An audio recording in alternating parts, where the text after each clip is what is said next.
What's up, YouTube? I'm Robert, and this is the biker channel B1. Today, you are here for the 17th episode of the Biker Bar. Every Sunday at 5 p.m. PST, most of the time.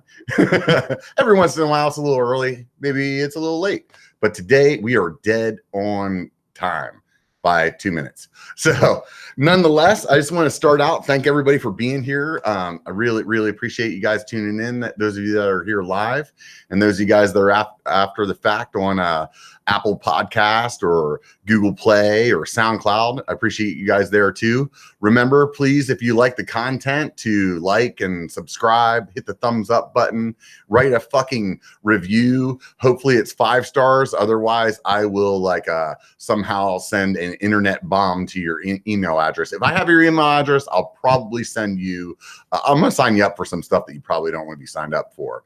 Outside of that, like I've said to you in the past, and if you're here for the first time, please help the channel. And when I say that, I really want everybody to help support this biker bar and to be a part of that growth.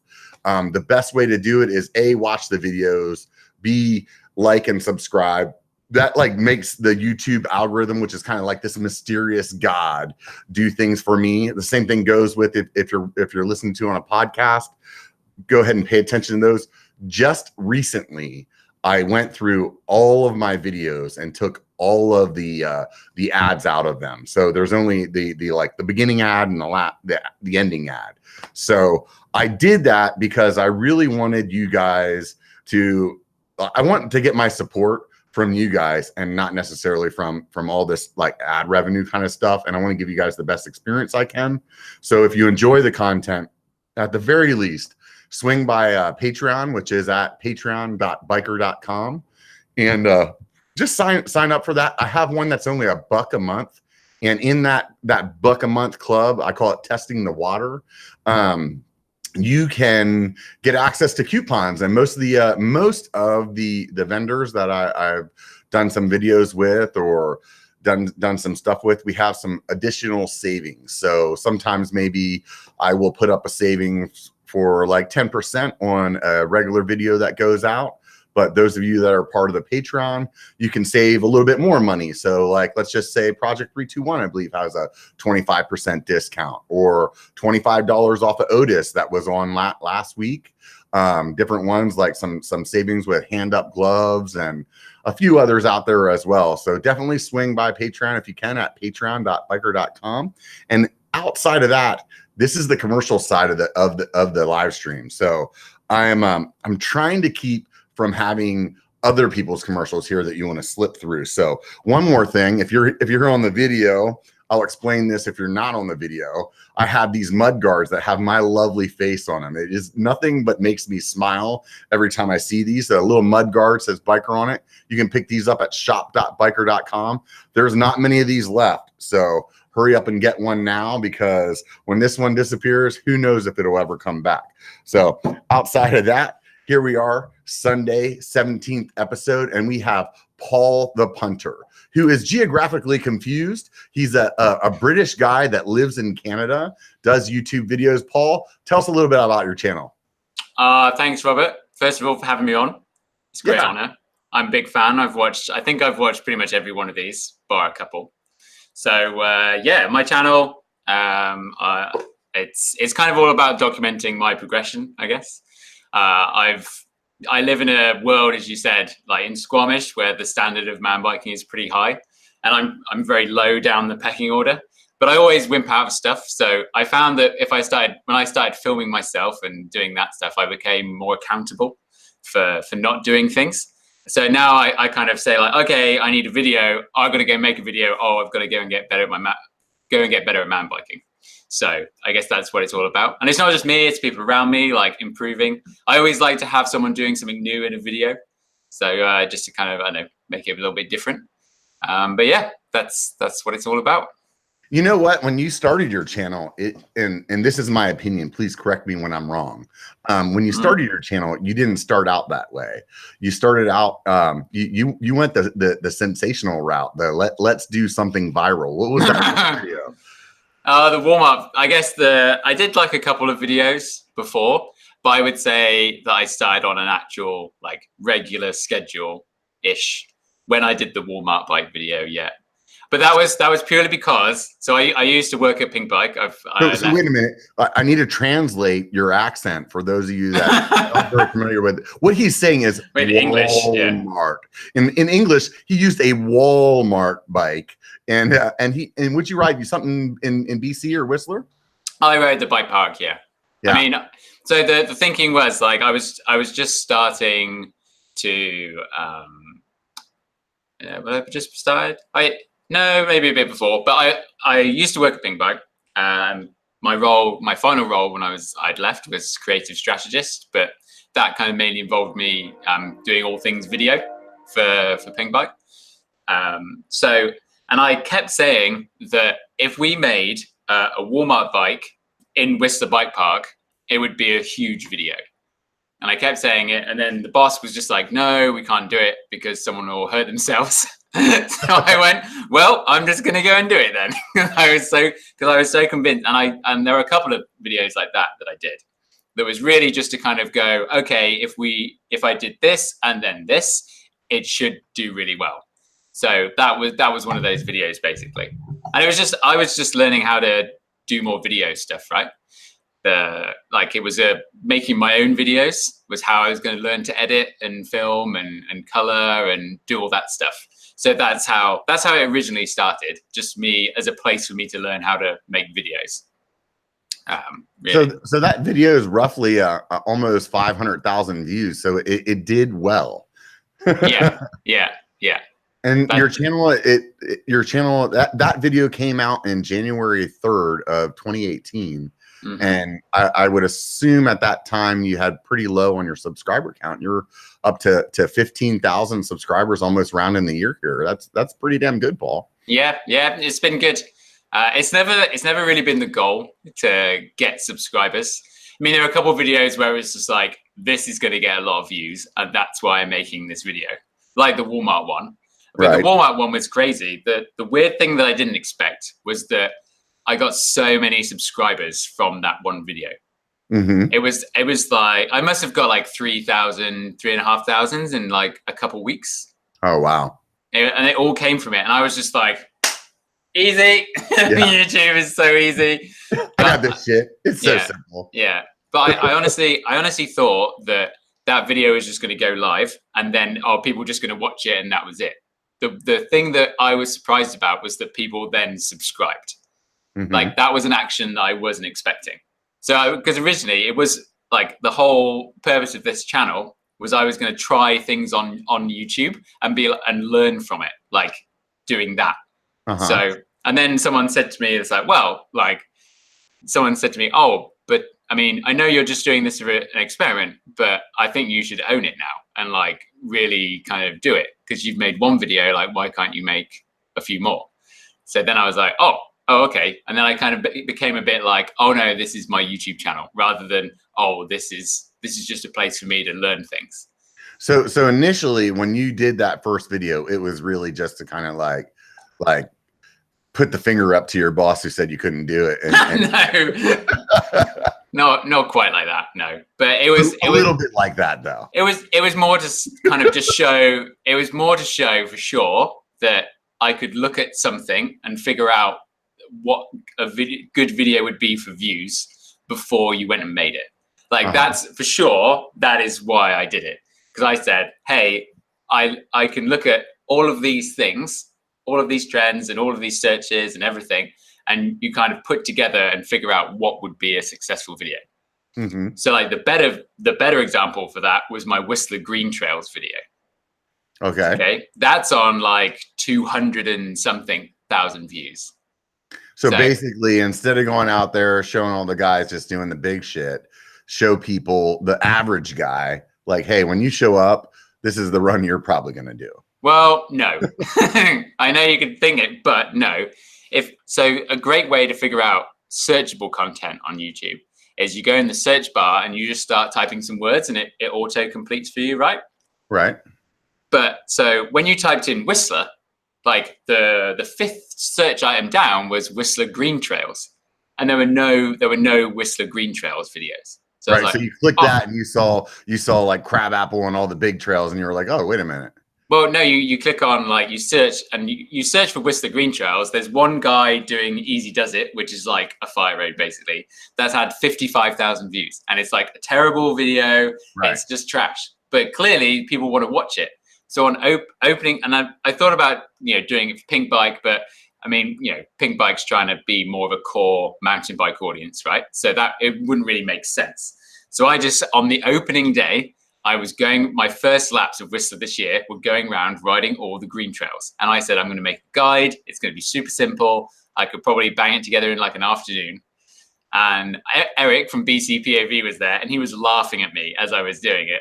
And I was like, buddy, you watch this. This is going to be watched more times than the Walmart bike video. And he just couldn't believe it. Anyway, like, it got 70,000 views, like, super fast.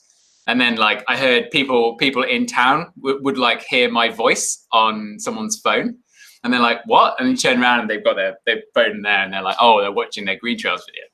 Oh, because there are so many people that come just to be a tourist, to go around Whistler and try mountain biking for the first time, and there was nothing there for them to kind of learn about it, which is what YouTube's for, right? Like, we learn things from it. Yeah, so, no, it's totally funny how those things happen, and it's interesting to me what you just said there a second ago about how people go to places like that aren't necessarily riders. I was out wine tasting today with a lady, and one of the guys that was pouring at the place that we were at, I started talking to him about mountain biking, and he's like, "Oh yeah, I've done mountain biking. I went up to North Star." And North Star is kind of like, it's a ski resort here in the area. Yeah. And it's a park like that, a lift access park. And he was not a mountain biker though. And it really surprised me, because in my head, up until that moment, the only people that go there are mountain bikers. And it never really dawned on me that, like, yeah, people actually they're like, oh, that looks fun. That looks interesting. Kind of like people go out and decide to go whitewater rafting one weekend. They do the same thing with mountain bikes at these parks. And honestly, like, holy shit, I never really thought that somebody would do that, because there's a level of skill and a level of danger that comes with riding like that I would imagine that people probably in the rafting and the kayaking industry look at, like, noobs going out there on class 4 stuff in whitewater are thinking the same thing. And it really just kind of opened my eyes to things. So that's interesting. I mean, up there that you have that, this mecca that us mountain bikers need to go ahead and take a step back and realize that we're not as badass as we think. And people are actually just going out there and just trying these things. Oh, for sure. Like, I took a year off, like, life a few years ago, and I went to Queenstown, and I worked in the bike park in Queenstown, New Zealand. And I was blown away by the amount of people that would just come in and give it a go, like punters, basically, right? They would you turn up, and, like, on a day, and then all of a sudden you start seeing people coming through with, like, sunglasses and the full face helmets and giant glories, and they come through, and they're just doing it. And that blew my mind for a while, actually, while I was there, because the green trail in that bike park, it's not easy. It's pretty steep, right? Like, it's not like the Whistler one where it's actually quite flat, and then probably anyone could sit down and roll down it. So, like, a New Zealand green is really like a North American blue, huh? Oh yeah, 100%. 100%, yeah. So you just said something there that really I can't help but touch on. What the fuck is a punter? That is the number one thing. A punter is a guy in this game that we call football that you guys call soccer. That's a punter. It's different. Football is different from soccer. Yeah, but you guys call it football too. So, like, I'm just saying. So, what the hell is a punter? I know I've asked you this, like, personally in the past. So, like, I think that it's definitely a question that needs to be asked for this show. Well, yeah, I probably will make a video about it, because people all forever are just saying, what's a punter? And apparently some guy told me that in Australia, like, a punter is someone that exclusively goes to hookers. And I was like, shit. Did people think that my channel's like, oh, today on Paul the Punter, I'm going to go and check out this brothel around the corner. And that's how you get 500,000 views on your Walmart. Yeah, maybe that's it. Everyone's like, where's the hookers skipping through? Right? Like, no, never. Punters, I'm in. Yeah. But no, it's like, I really kind of thought about it. Originally we called, like, people would say, like, there's a term called Joey, which is the people that like stand on jumps and kind of just generally do the wrong thing all the time. Like, or, you know, go jumps off jumps sketchy and whatever.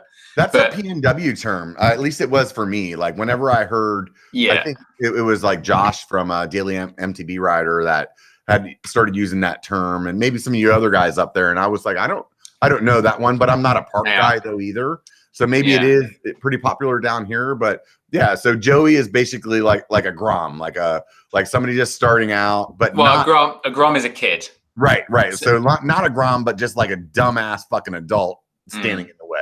Mm-hmm. That's trying to get into this. Yeah, that's it. Yeah.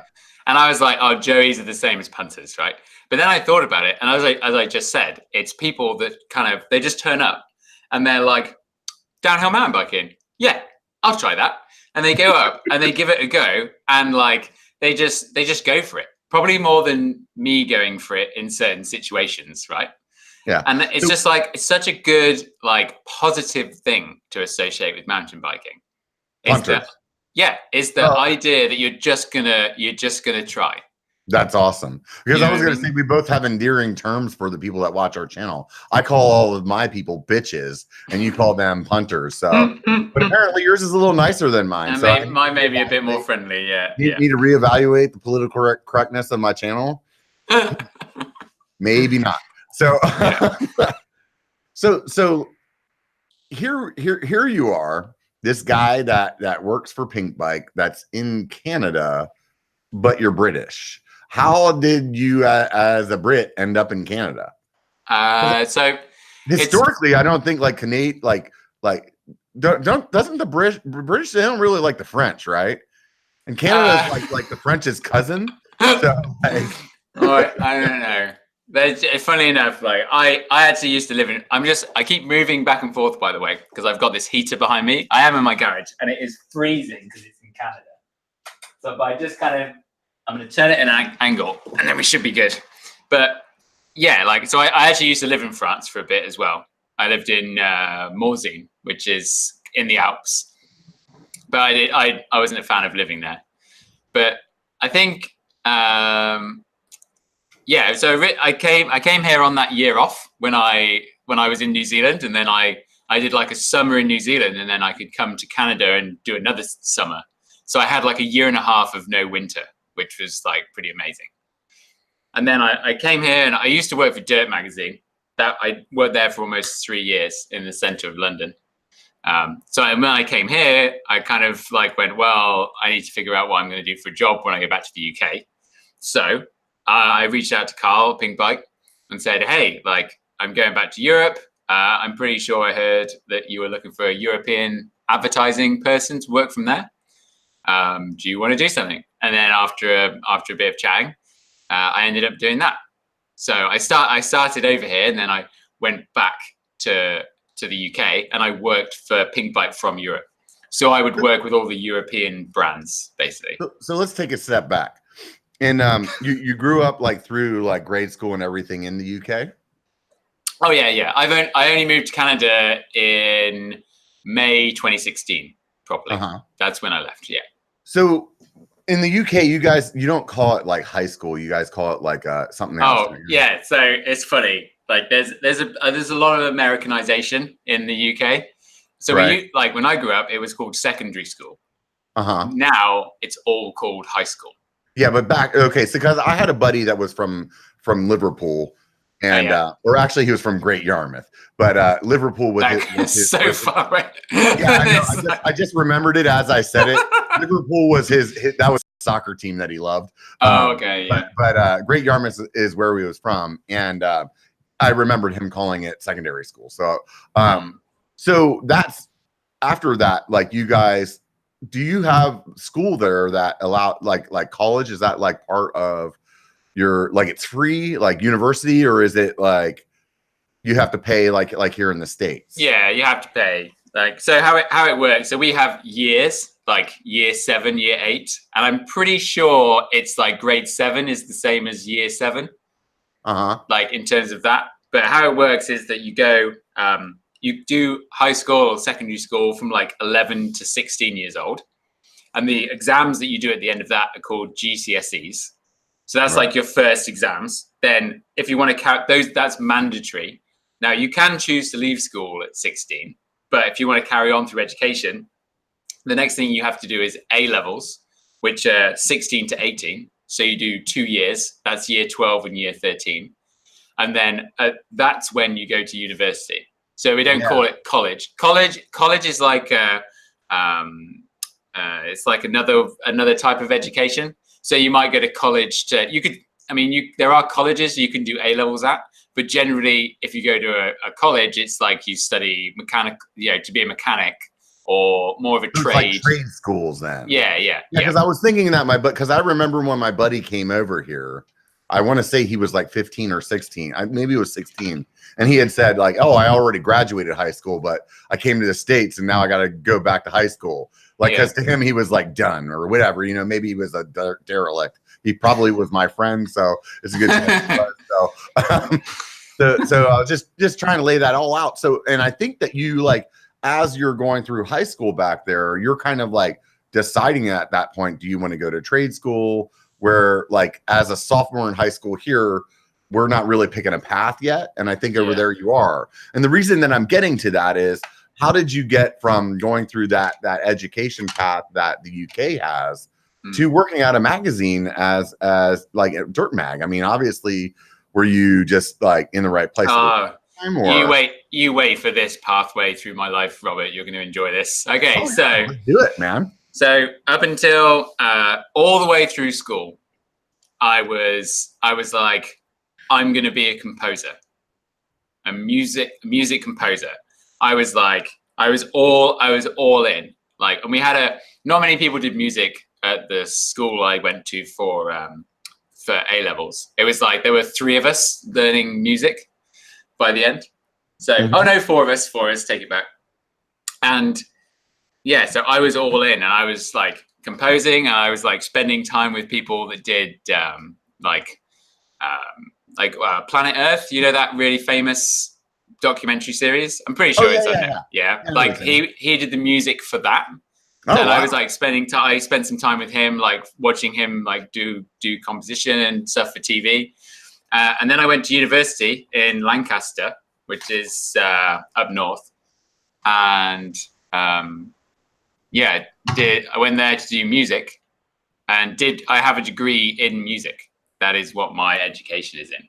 That's interesting. I actually went to school the same reason. Part of the reason that I left Germany when I got out of the army instead of staying there was because I wanted to come back to California so I could be a fucking rock star. And I went to school for studio recording.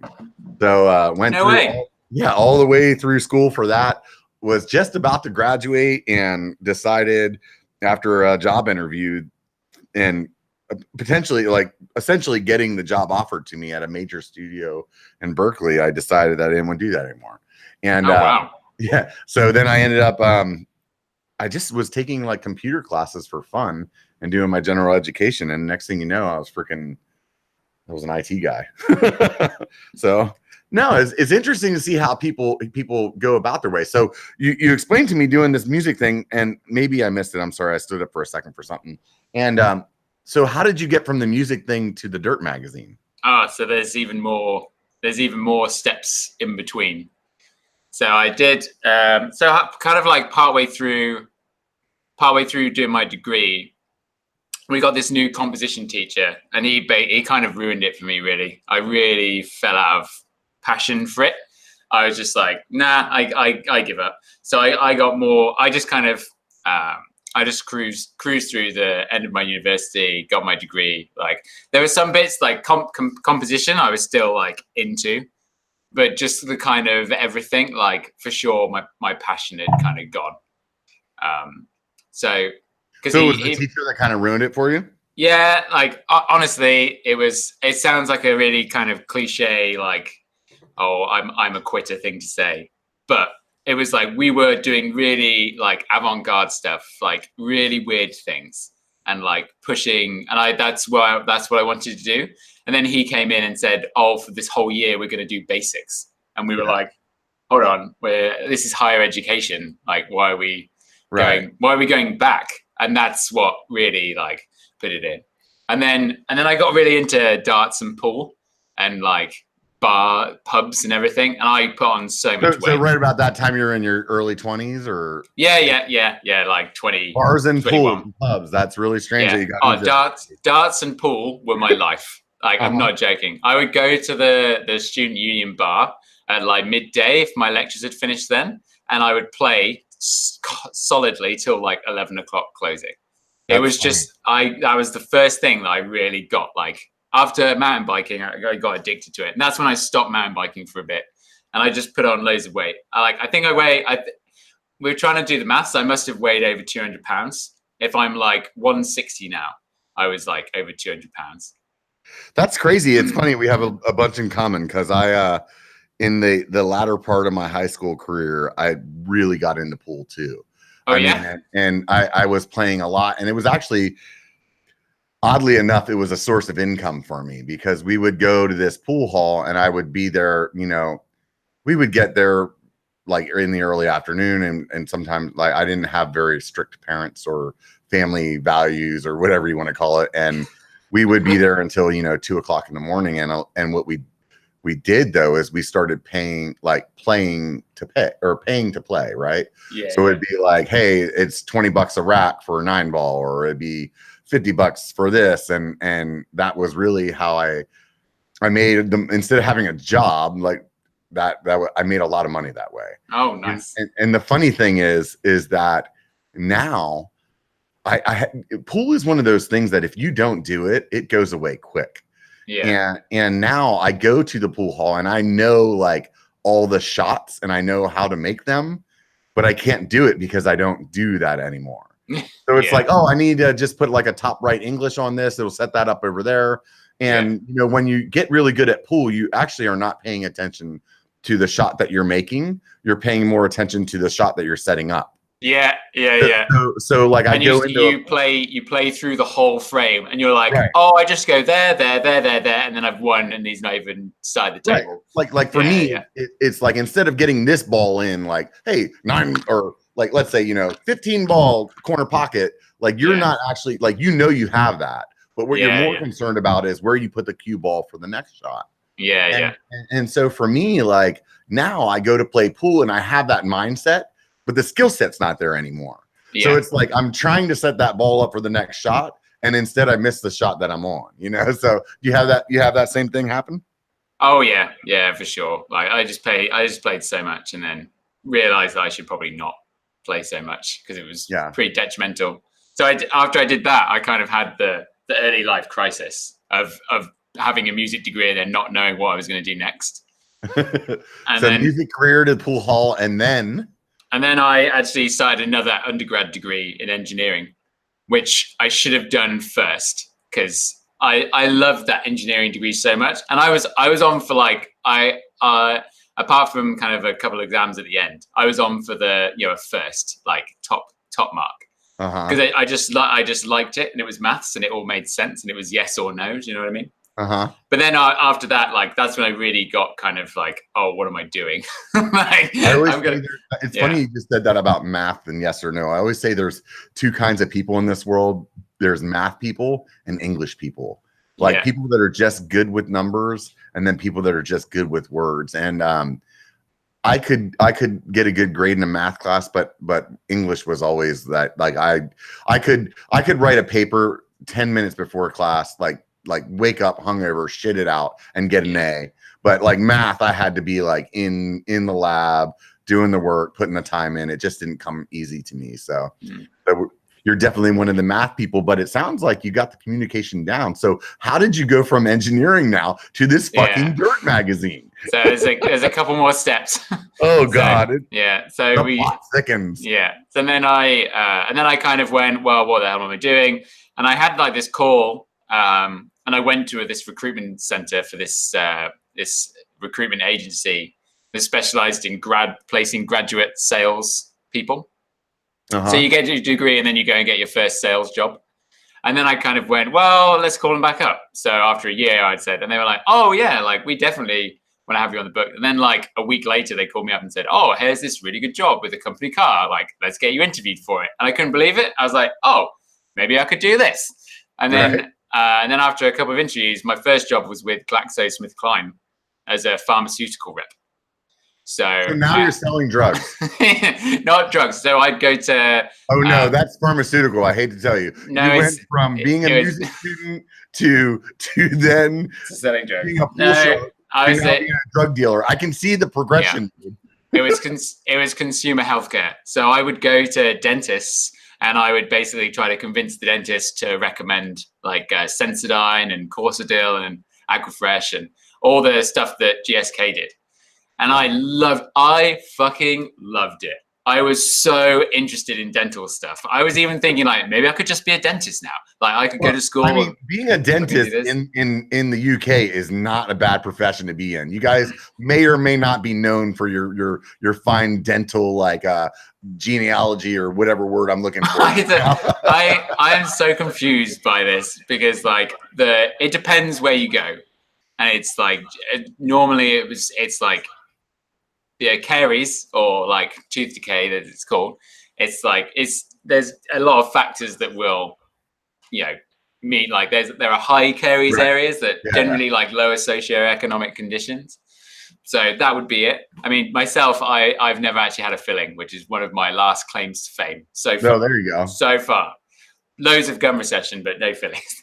Anyway, so seems like the next viral video on the Punter channel. Yeah, like I got a tooth out. No way, you won't believe it. Yeah. So I did that for a bit, and then I kind of, again, like a couple years afterwards, I was getting really frustrated by how like nothing would happen. Do you know what I mean? Like you couldn't go anywhere. Like it was all promises, but then actually there were little things, and I was young and I was like, oh, I've got to keep going, like do better than all my friends, like that's it, I've got to be like that. And then I kind of went like I wasn't like super stoked on everything and life, and I kind of went, well, but I was really happy when I was riding bikes, so then I just went and bought a BMX and I started going to the skate park and I started riding again. I was like, this is sick. And then after a while, I stopped doing work or finishing work earlier. And I was like, I'm just going to go and ride now. Because I had like company car. So I'd like, the moment it was emptied of like samples, BMX would go in and I'd go to the skate park. And I was like, this is rad.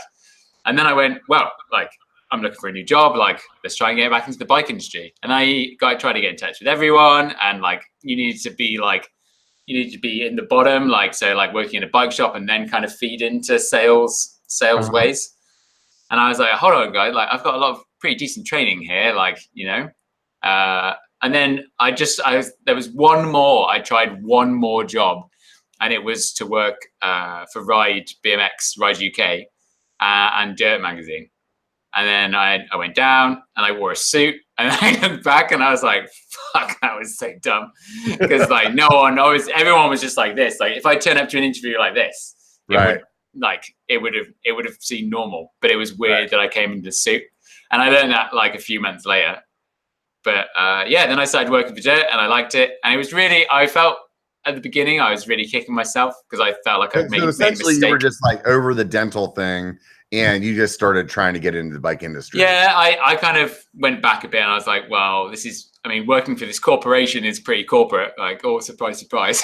Yeah, right. So, and then I was like, oh, let's try and do something more out of it. So, yeah, that's why I think you nailed it, though. I mean, you were saying, I think what you said there that really stood out to me is like that part of being that, in your early 20s or whatever, and you're really trying to, for whatever reason, like you're trying to prove to the people that you went to high school with that you and your family or whatever, that you can be like bigger and better. And I did the same thing with my career, like there was a part where like in IT, it was like, I want to have more users in the company that I'm working with and a bigger budget, and I want to be spending more. And there came a point in my life though, where I realized that none of that fucking mattered. That was pretty much it. Yeah. I mean, I still like it. I'm inherently competitive, and like there's nothing you can get away from it. I think that doesn't go away, but I think what does happen as you get a little older is that you become a little bit more in tune with what your skill set actually is and how that going to work every day is actually like it needs to be something that is actually like makes you feel good more than just like the paycheck. And I think when you're young, that paycheck or that like glamour of the job that you have means something. And as you get older, you realize that it doesn't. And I think you're preconditioned, right? Yeah. Sure. Like you're conditioned by every society. It's like, I mean, the whole point of like going to university so you can get a good job. Right. And then it's like, right, I've got to get a good job. Like that's the reason I'm here. But then, as you say, you get older, you kind of like learn a few more things about life. And then you realize, oh, that's not why I went to university. Like really. But you would, even if someone told you like then, you'd never there's no way you would listen to. No. I mean, I wouldn't even listen to myself from fucking 5 years ago. Yeah. You know, like let alone listen to like 20-year-old Rob, like wouldn't give freaking this guy the time of day, dude. Like if I was to tell 20-year-old Rob that I wasn't going to be working in the music industry, he'd tell me to go fucking catch a rabbit. You know what I mean? He'd be like, yeah, right, dude. There's no fucking way I'm not working in the music industry, you know? And to like tell, 15-year-old me, you're going to be like doing a YouTube, you're going to be doing videos about bikes on the internet for practically free, but you're going to just do it because you love it. Like, nice, I'd be like, yeah, right, dude. Like, yeah. So through all that process, where did mountain bikes come into the mix? Because here you are at this bike park doing BMX stuff. That's not a mountain bike. Well, I mean, I grew up in Bath, and that's where MBUK was based. Not anymore. It's all changed. But what's MBUK? Us Americans don't know what that is. MBUK, it's pretty big. Like I would say globally, but obviously not big enough for me to know. No. So it's it was like before the internet and everything, it was the thing. It was so big, and because it was based in Bath, like there was a lot of mountain biking happening. And I started riding BMX when I was younger, and then my friend, it's classic, friend gets mountain bike, I got mountain bike, but we weren't really doing mountain biking. We were just doing jumps, like that was it. We were like going somewhere. We were riding for an hour and a half to go and ride 3 jumps or whatever. Yeah, like that's what we were doing.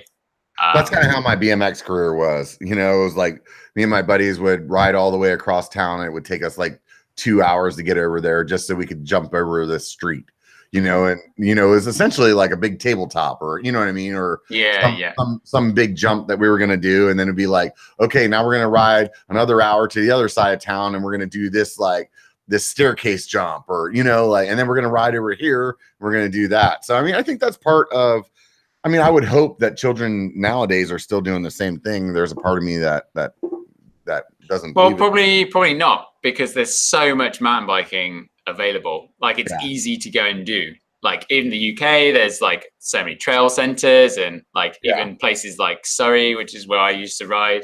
Like there's loads of trails everywhere. They're really easy to find, and it's kind of like socially accepted. Like you're not going to try and put 2 mounds of dirt in there, and then all of a sudden they're going to get knocked down by someone. Yeah, and when I was that age, like all of my friends did BMX, so like that's what we did for the most part. And the guys that I mountain biked with when I was in middle school and into high school, I mean, they were all in their like 30s and 40s. So it was like I rode BMX and did all that shit like midweek or whatever with my high school or my middle school buddies. But come the weekends or whatever it was that I went out and I rode with these old guys to ride mountain bikes, and that type of riding that we did, like I'd tell my friends about, oh yeah, we rode 20 miles and we went up this hill and it was fun, and they would be like, what the fuck is wrong with you, dude? Yeah. So we were gonna go smoke pot and like freaking do kickouts on trash cans, man. Yeah. So you work for this dirt magazine for a while, and then you end up at Pink Bike. Well, yeah, I really got kind of, again, it's like I kind of got bored and I kind of didn't really see what was there was a lot of like the factory media that owned it. Like it started to get to a point where I kind of didn't really have much trust in what was going on. Like the people behind the magazine and the other people were great, but there was some really like, it was just weird.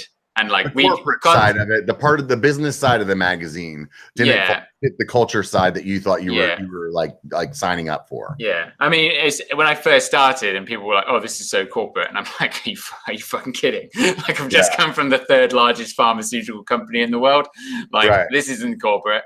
But then like after a while, I kind of got it, and it was just like the classic thing. Like you would hit a target and then you'd achieve something. And then they immediately try and screw you out of the bonus. They're like, well, how did you get it? It's like, well, it's right here. Like, here's my sales. Here's the target. I've done it. And they're like, oh, but and it would always be that.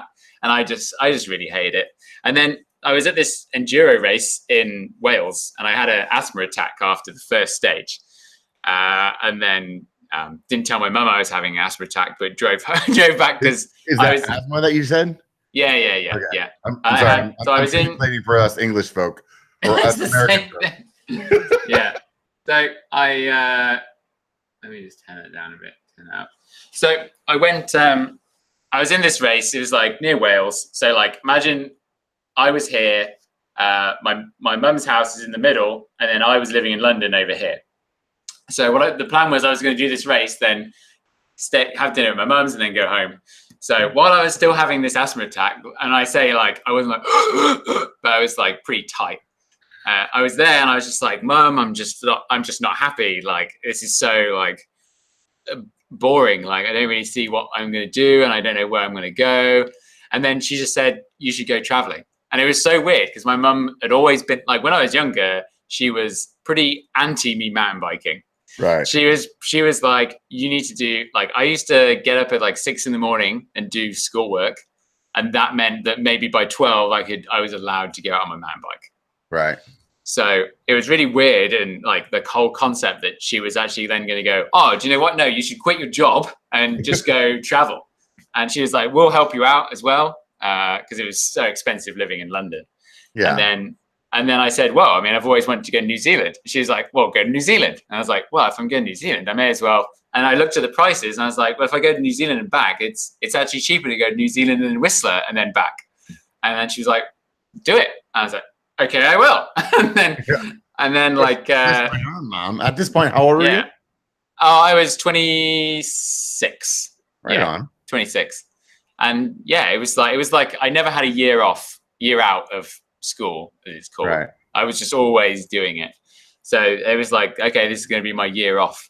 So yeah, it was so funny. Like I handed my notice in while I was at this Euro bike in Germany. That's a very European thing to do, is to take a year off and like go travel. Yeah. Do you not do that in like America? Like when you go traveling, like when do you normally do it in education? Like when you're 40. Oh, right. Okay. You can afford it, Yeah.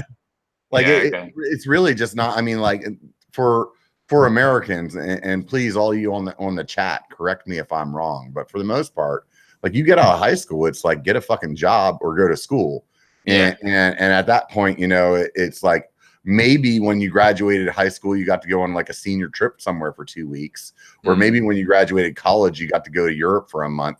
But it is definitely, when I lived in Europe, there was a lot of people that did that kind of like, I'm going to travel for a while. Yeah. And then I'm going to come back. And I don't know what it is like geographically or socially, like from like your country. I'm at a lack of words for right now, but like something is different in just the way that people go about things there compared to here in the US. And I think it's a beautiful thing. I think that if we did do that, we'd probably be a little better off, but maybe that's why we have the most people in the world in prison. So I don't know, but I don't know where that came from. That was a bit of a change of pace. Yeah. I mean, people need some time to go out and be themselves, and have like a little bit of freedom and find themselves. And instead it's like very, to the grind, I guess is why I made that comment. But nonetheless, So basically you do this time in New Zealand then, and you're swinging through BC on your way back home, and that's when you land this thing with Pink Bike, or? Yeah, well, I was in New Zealand from October to May, and then I was in Whistler from May till October. Like that's how that year went. And then I think in July, I started talking to Carl, and then I started working for Pink Bike at the end of August that year. So I was doing European sales stuff, but while I was being a seasonaire, and it was pretty weird because there was 1 week that I flew over to, my first week was flying over to Germany, and then halfway through, and I worked at the North Face shop for a couple months as well while I was in Whistler. So everyone's like, "Oh, have you got a split shift?" I was like, "Oh yeah, I can maybe come ride it." And then 1 week they're like, "Oh, I didn't see you last week." It's like, "Oh yeah, I was in Germany." And they're like, "How did you? What? Are you taking it serious?" And I was like, "Oh yeah," because it was just going to the Eurobike show, which I've been to a whole bunch, so I didn't think anything of it. What year was this about when you're talking? 2014 was when I started. Yeah. So at that point, Pink Bike was still pretty small, or? No, it was massive. I just got into the YouTube game in the last 2 years. So yeah, well, Pink Bike has been massive since I was a young teenager. I remember being 14 years old, and how it started is that it was the place that you could upload pictures of your bike. That was a huge thing in when I was a kid. You upload pictures of your bike, and then you would post it in the forum, which is called Southern Downhill. And that's how you did it. And then you started using Pink Bike. And then all of a sudden they added a news feed and things that you could go and look at. And I remember that. But yeah, Pink Bike, when I first started, it was when I started working, it's the largest of all bike media, easily. Oh, okay. So yeah, it was just if you want to sell your bike, you'd go to Pink Bike. If you want to see the latest video, you would go to Pink Bike. It was just default for everyone. For sure. Yeah. So you really got to do a lot of travel with them? Oh yeah. I'd say just since mountain biking, I've done a lot of travel. Even when I was working at Dirt Magazine, I've been riding in Fort William. I did road trips through Europe, riding in Austria, Germany, France, obviously. And then I did the Mega Avalanche 1 year in Alpe d'Huez. And just a whole bunch of places, even around the UK, and I would never have done it if I wasn't mountain biking. You just wouldn't have to do it. And I actually talked to this dude, Ollie Wilkins, once about what do people do when they go on holiday? We just couldn't figure it out. You go on holiday, you go on a mountain bike trip. You take your mountain biking, you go mountain biking. The whole principle of just going somewhere and being somewhere, we just found it so for me now, if I went on a holiday, I'd be when are we mountain biking? This is why we come on holiday, right? Sightseeing and stuff. I just don't. I can't. I've ridden bikes since the 90s, and it was never really something that I put thought into about where I go and whether or not I could do that. And now I can relate with what you're saying. When Moonlight got married last year, and it was oh, we're going to Hawaii. Where the hell am I going to ride while we're there? Yeah. And it was and that was the first time that I went somewhere far away, and part of the goal of going there was riding bikes. And it was such a pivotal moment in my life for me, because it just was really this is what living life is about. Not only going somewhere and seeing the culture, but going and doing something you just love. And for anybody out there, I will say hands down, one of the top 5 reasons that I love my channel is the fact that it got me to start going places and riding. Because before that it was I'll just ride my local shit, because I like riding bikes and these are the trails I like riding. But it wasn't no, there's a whole world of places out there to ride. You should go do it. And I can't stress to people enough that really anybody that's watched my channel, honestly, I'm not making the YouTube truckload of money has not dropped off at my house yet, and but what it has done though is shown me here I have over 100 videos on my channel right now, and they're all these different trails that I could just drive to within a couple of hours that I never would have went to if it wasn't for riding bikes, you know. And I think that people should take advantage of that, you know, like it's not that far for you to drive a couple hours to go somewhere and try something new. Like people back on the East Coast, if you live in New York City, drive down to Ashland and fucking ride it. You know what I mean? If you live in Florida, drive over to fucking Texas and see what they got over there, or here in California or BC. Like it's really not that far to go and just experience something that's so different.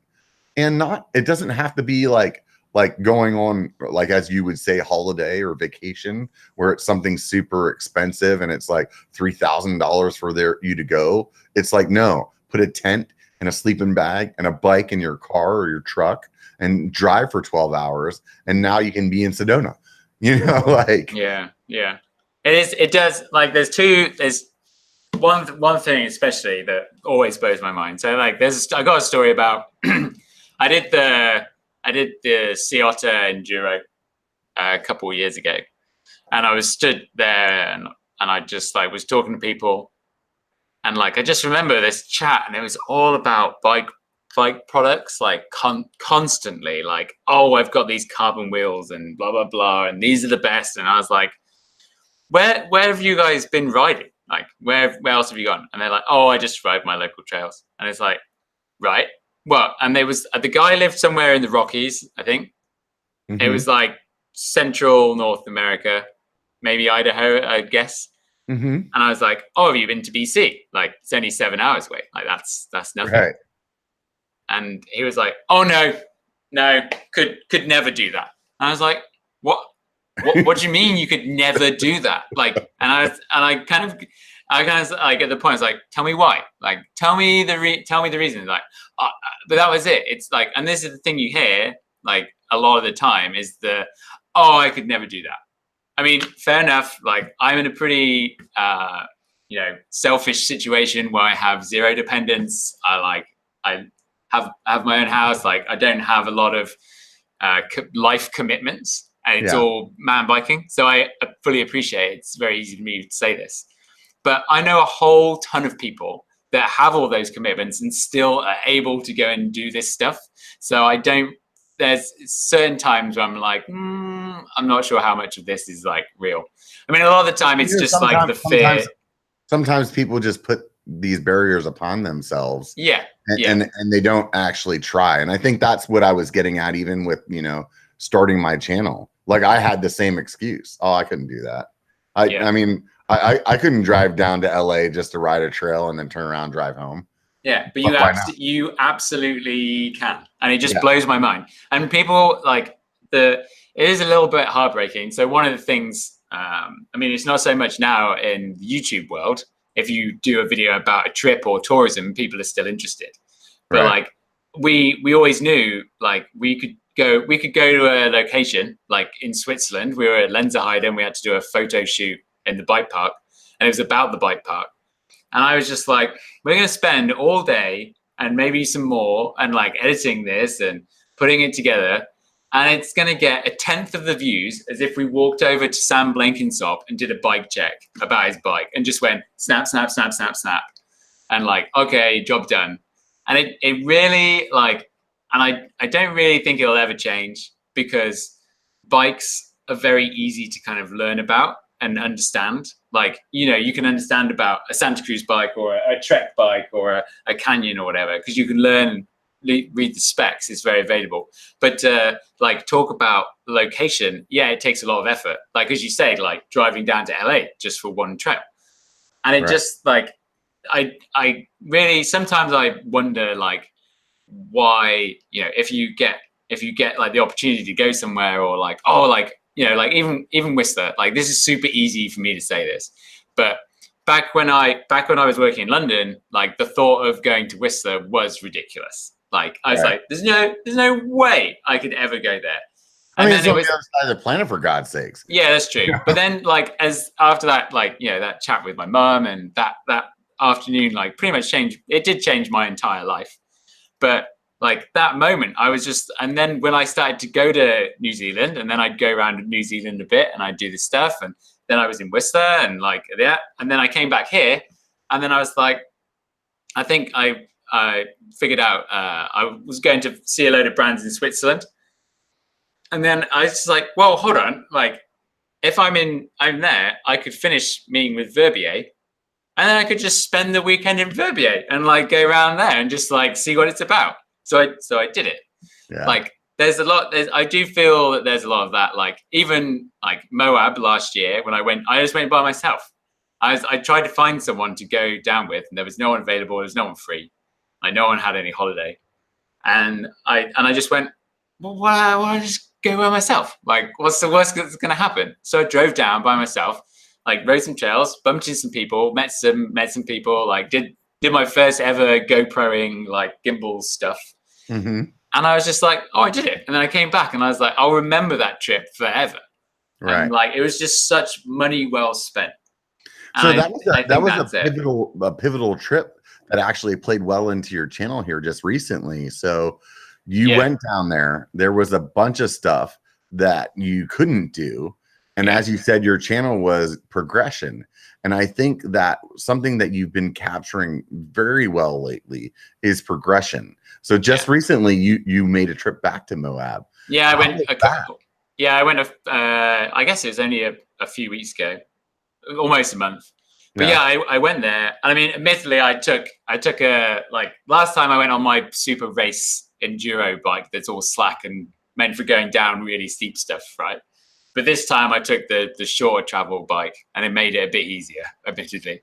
But the goal was to go and conquer some times and some things that you were scared of. Yeah. Oh, for sure. Like that was it. Like I knew I had to, because I dwell on stuff so easily. Like if I don't do it, like just yesterday, I didn't do this job, and I'm like, oh, what an idiot! Like why haven't I not done it?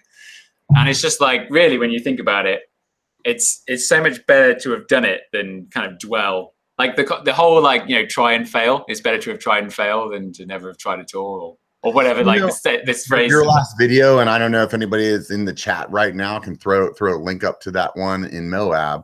But there was a point in that video where you're trying to do this climb, and spoiler alert, if you guys haven't watched the video, I'm gonna fuck it up right now. But, okay. So you tried this climb like over and over and over, and we're going through that with you as a viewer, and we're watching you just fail, and we know what that feels like, and you're just like, God damn it, why can't I fucking get it? And you're trying again, and you're trying again. And finally you get to this point where you're like, that's it. Like this is the 27th time I've tried to go up this damn rock. It's over. I'm done. And you're telling this story about that. And you're like, hey, I've driven all this way to try to get up this thing. And here it is. Here is that moment where I realized that this isn't going to happen. And I think as a viewer, when I was watching that, I was there with you. I was like, I get it. Yeah, no, dude, you're done. And I'm okay with that. And then you were like, but wait, I'm going to try it one more time. And I wasn't expecting that. Like I was fully okay with you just calling it. And you were like, I'm going to try it one more time. And when you said that, there's that little bit of watching you where you're like, oh, he's wasted his fucking time. He's already done it fucking 34 one more time. Oh yeah. And then you get on there and you fucking beat it.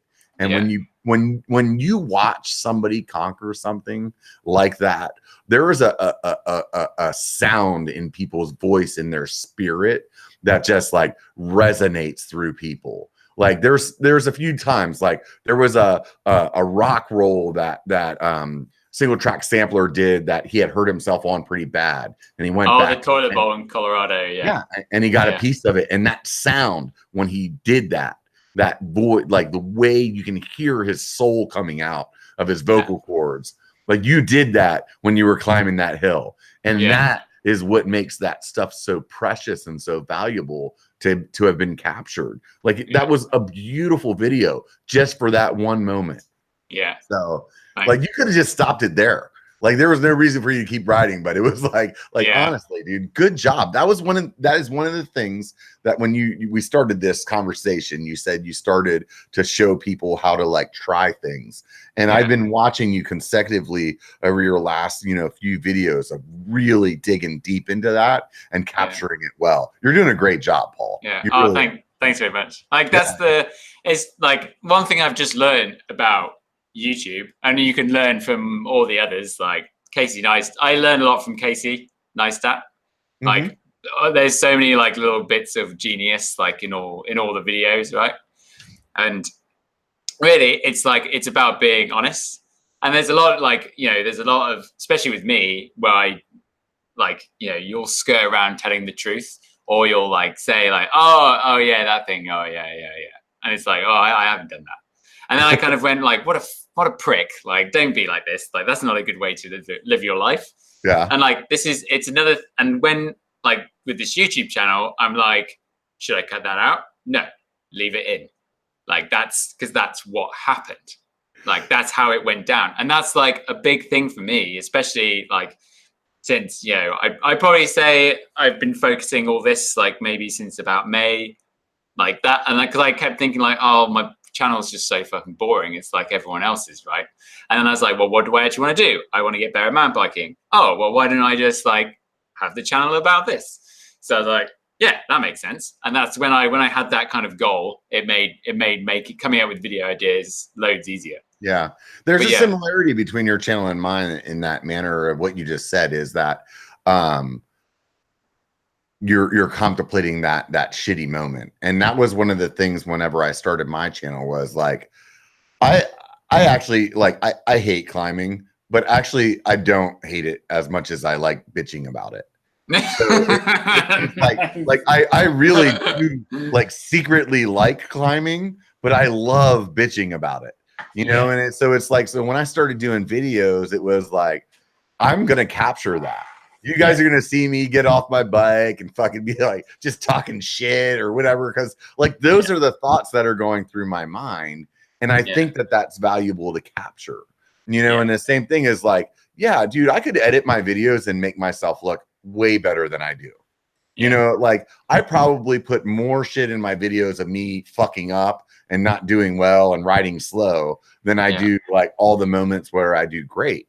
And it's because I think that that's the beauty of this medium that we have right now, is the ability to let people like relate, like it's relatable content.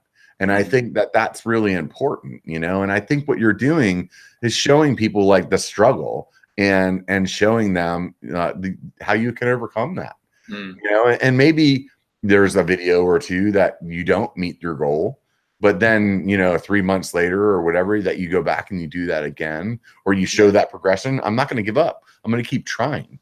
When my son was younger, he would like when I first started getting him into riding, and we would do something and he would just be all pissed off, like just, all bugged out about it. Like, oh, I can't get up this hill. It's just horrible. I can't do it. Blah, blah, blah, blah. I'm not that kind of guy. I'm not in shape or whatever. And it'd be like, and I would tell him, I'd be like, look, dude, you play video games a lot. You like those? And he's like, yeah, I love playing video games. I'm like, so how did you get good at that game that you're playing? Let's just say it's Super Smash Bros.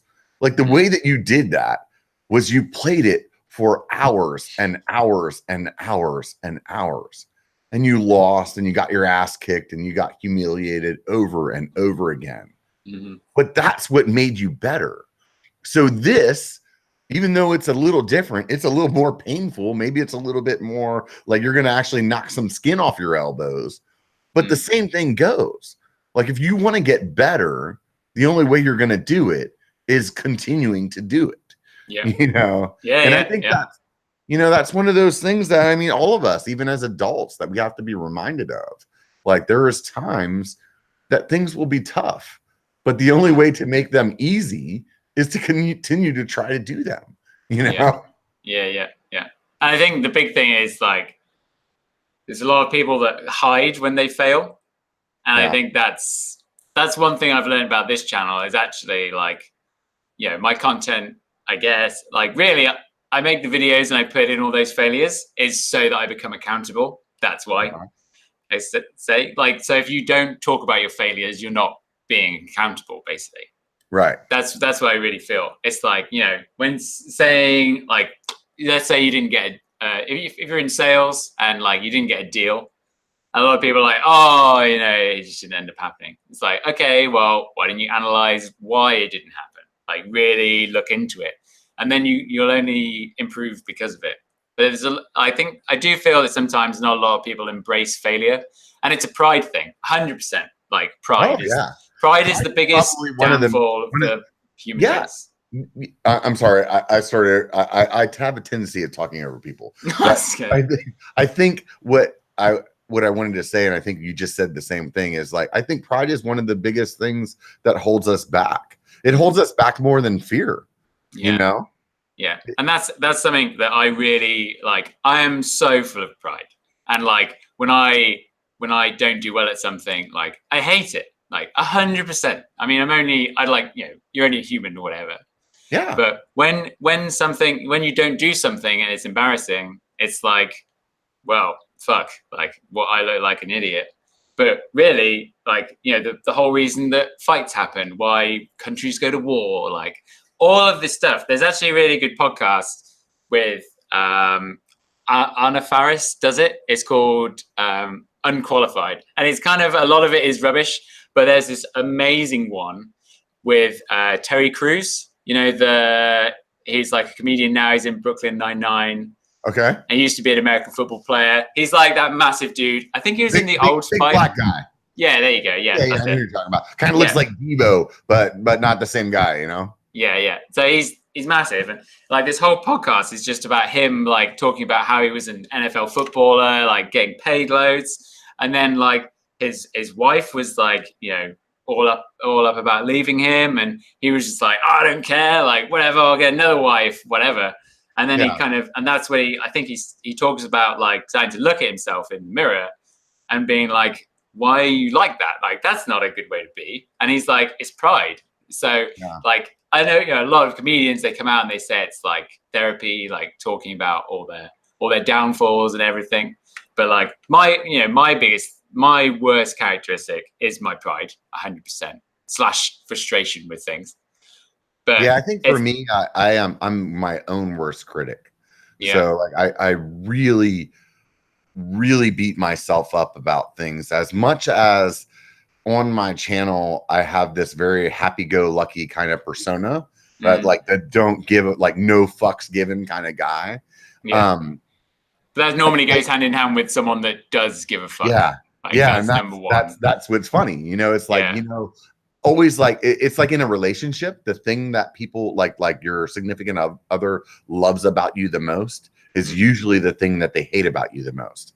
And it's like oh, he's really outgoing, and then I love that he goes out and he talks to all these people, but then you're with them for a long time and you're like, I wish he would stop talking to these fucking people. You know, like so, and it's the same thing in your own personality where it's like that for me, like a lot of my time, I'm a no fucks given guy, but I am also, I can't tell you just in this like YouTube community, how many people that I've had like a conversation with you, like I am right now today, that, you know, a day from now, I end up texting you and going like, oh, that one joke that I made, like I've been like really like beating myself up. I hope that I'm not like upset at you. And they're usually like, I don't even know what you're talking about. Yeah. And I've like built this thing up in my head. Like it's huge. Yeah. You know? No, but like that's something that it really helps when you kind of know that you're not alone on stuff like that, I found. And like, you know, you kind of hear people talk about it. And it's normally like, I'm sure everyone has done this thing. I've done it. You know, you wake up in the middle of the night and then all of a sudden you think about something that you said 7 years ago to that one person. You go, oh God, like that was such a shitty thing to do. Like, oh my God. And then you like the kind of introversion of like self despise happen. Like everyone does it. You go like, oh God, when I was at university in that one bar, why did I say that thing? Like, that's so dumb. but everyone does it. Like that's a natural thing of So you humans. said it happened 7 years ago, and for me, I'm like yesterday. Yeah. Yeah. I mean, I think of things I said like, the other day or whatever. But so part me, of it is my comedy is in very spur of the moment. And sometimes in my head, the way that I've thought this out, especially with my dry ass sense of humor, that I lay that onto somebody and I don't think about the like long-term like way that they may have looked at that for that moment. And for me, it was just for a chuckle. And then I have that chuckle, and then later I'm thinking about it, and I'm like, "Oh, that was kind of fucked up what you said, dude." Like, But so what have you done to kind of stop those moments happening? If they're causing you sadness, then what have you done to kind of? Oh, I just got really good at apologizing. Okay, the American way. Oh, I see. Right, yeah. No, don't worry. I'm going to shit on you. And then I'm really going to be as sincere as I possibly can in my apology. Yeah. Yeah. But like, that's the thing. Like, there's a lot of people, me, myself, especially, you kind of go, why did I do that? It's like, oh, wait, hold on. I've done this a whole bunch of times. Yeah. And like, I was really kind of getting on top of it when I first moved here. And like, I did a lot of reading and, kind of listened to a lot of podcasts, and there's one really good one called The School of Life that's got a bunch of kind of more philosophical ways of thinking about things. And like, I was really getting on top of it, and I've laxed a bit for sure over the last couple of years. But like, when it's like, I'm the biggest hypocrite when I say all of this stuff, but it's like, if you want something to change, then you are the person that's going to change it. And like the whole kind of, if something bad happens, letting it go, like that's number one, top of my list. Like kind of trying to figure out how to kind of deal with that thing is like number one. Like I was like, case in point, I'm in Moab, and we were going on just this random like walking day to Dead Horse Point, and I have my camera. And I've kind of got confused about how my camera works because it's got 2 SD card slots. And I open up the camera and I'm like, oh, the video of me with Shane crashing dad is still on this. Shouldn't be on this. Like I've already copied it over and formatted it. Oh, that must be a mistake. Delete. And then I pushed delete and then went, wait a minute, that doesn't make sense. Cancel. And I lost like a whole bunch of clips, like in the video with Shane. Yeah. And that moment, I just crushed myself. And I like started getting anxiety. You kind of get this thing and you're like trying to shake it off your hands and you just like get really pent up. Yeah, I think the thing. Hold on. Sorry, Robert. I'm sorry, go ahead. I'm almost there. I'm just burying my heart and soul here. So like get really anxious about it and like, really nervous. And I'm just like, the world falls apart. And it started to fall apart because, I've started my own company with Creator Co. Like I'm looking at doing some more production stuff this coming year, and I was like, if I'm that much of an idiot that I delete files off my camera, then what does that mean for everything else?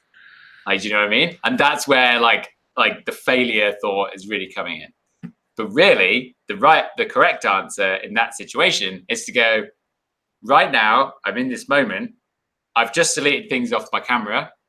There's nothing I can do about it right now. Like I have no control over this outcome. Dwelling on it is not something that's going to improve the situation. Yeah. What I should have done is I should have just turned my camera off, put it in my bag, locked it up and gone, I'm going to call Joe at Trail Features when I get home and probably figure something out. And the funny thing was, and possibly the life lesson here, is that by me then fiddling with my camera, I made it worse. Right. Like I started to picture and like, what's going on? And actually, if I deleted it, stopped it and gone, oh shit, I've messed up and put it in my camera bag, I would have been able to get all those files back. It's funny that you like I said, I'm my own worst enemy. And in some cases, like I said earlier, I dwell a lot, but that's one of those also things that, that is like one of those love or hate things about like my personality. Like if you were say, like ask my lady, is that I let things go like super easy. And that is one of those things though, that has done well for me though, is because then I remember teaching my kids that, like, right now, that just happened. There's nothing you can do about it. Just let it go, you know? And that's one of those things where sometimes people are like, dude, are you not going to get angry about it? And it's like, well, no, I can't, because it's like, it's up to you how you spend your time, you know? And I don't want to spend my time being pissed off. So it's easier just to blow a lot of it off. But it is the personal interaction stuff that I dwell on more, is where I feel like I affected somebody's like personality, like I may have hurt their feelings, like that stuff.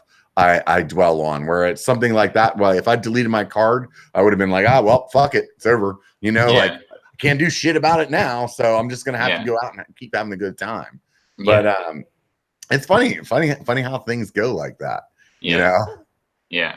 But so, that's for sure. So earlier you were talking about Casey Neistat, and I also like watching other YouTube channels that have nothing to do with mountain biking.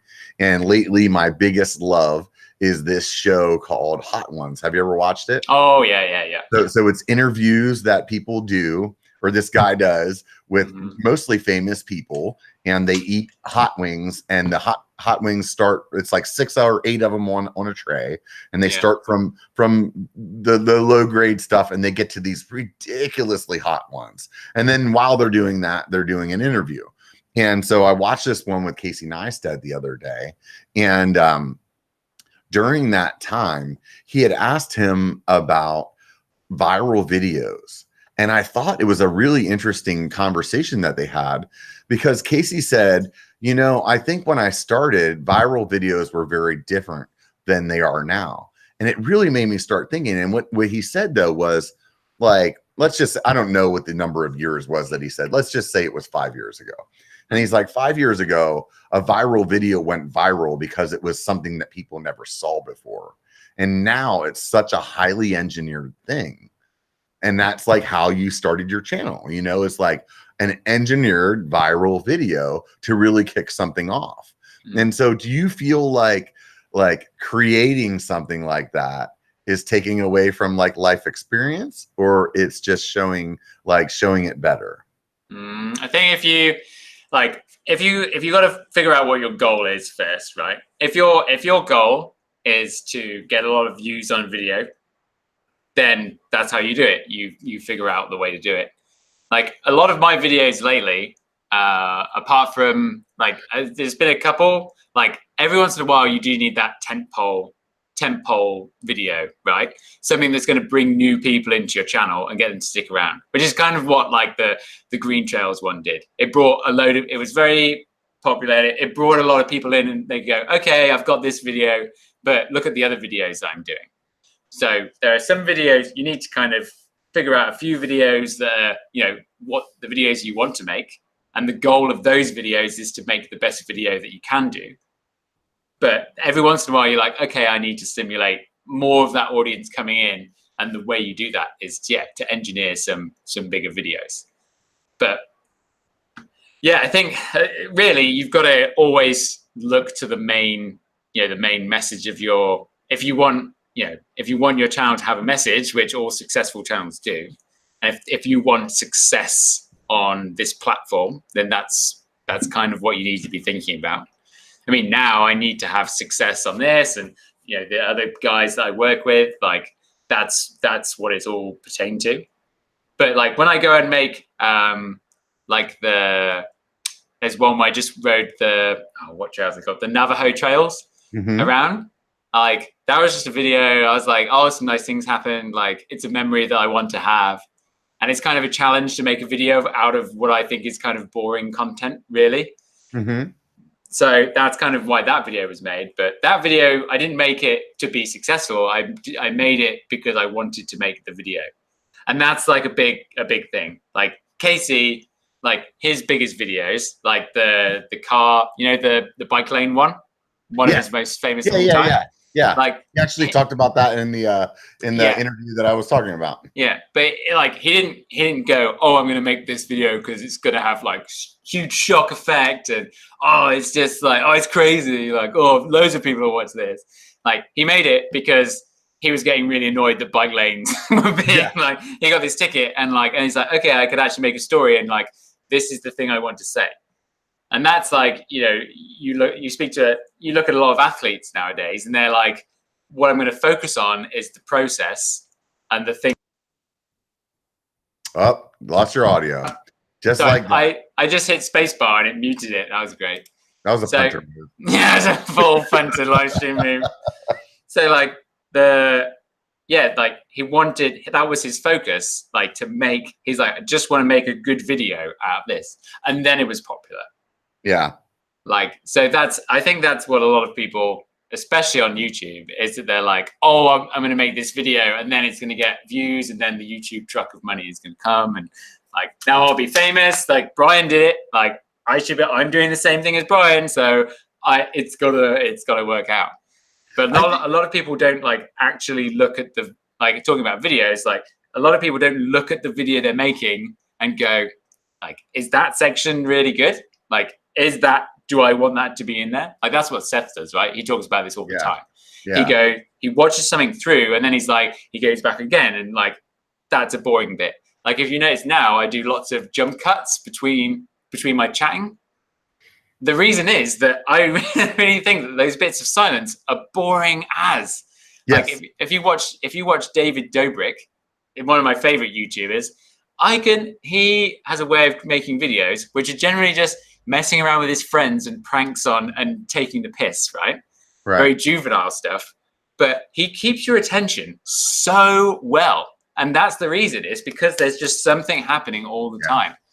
That's one of the things that I learned through editing, and I think this is valuable for anybody in our space that's thinking about starting a channel. That's one of the things that I've noticed is go back and watch your video like 13 times after you finish your edit, and every time that you get bored.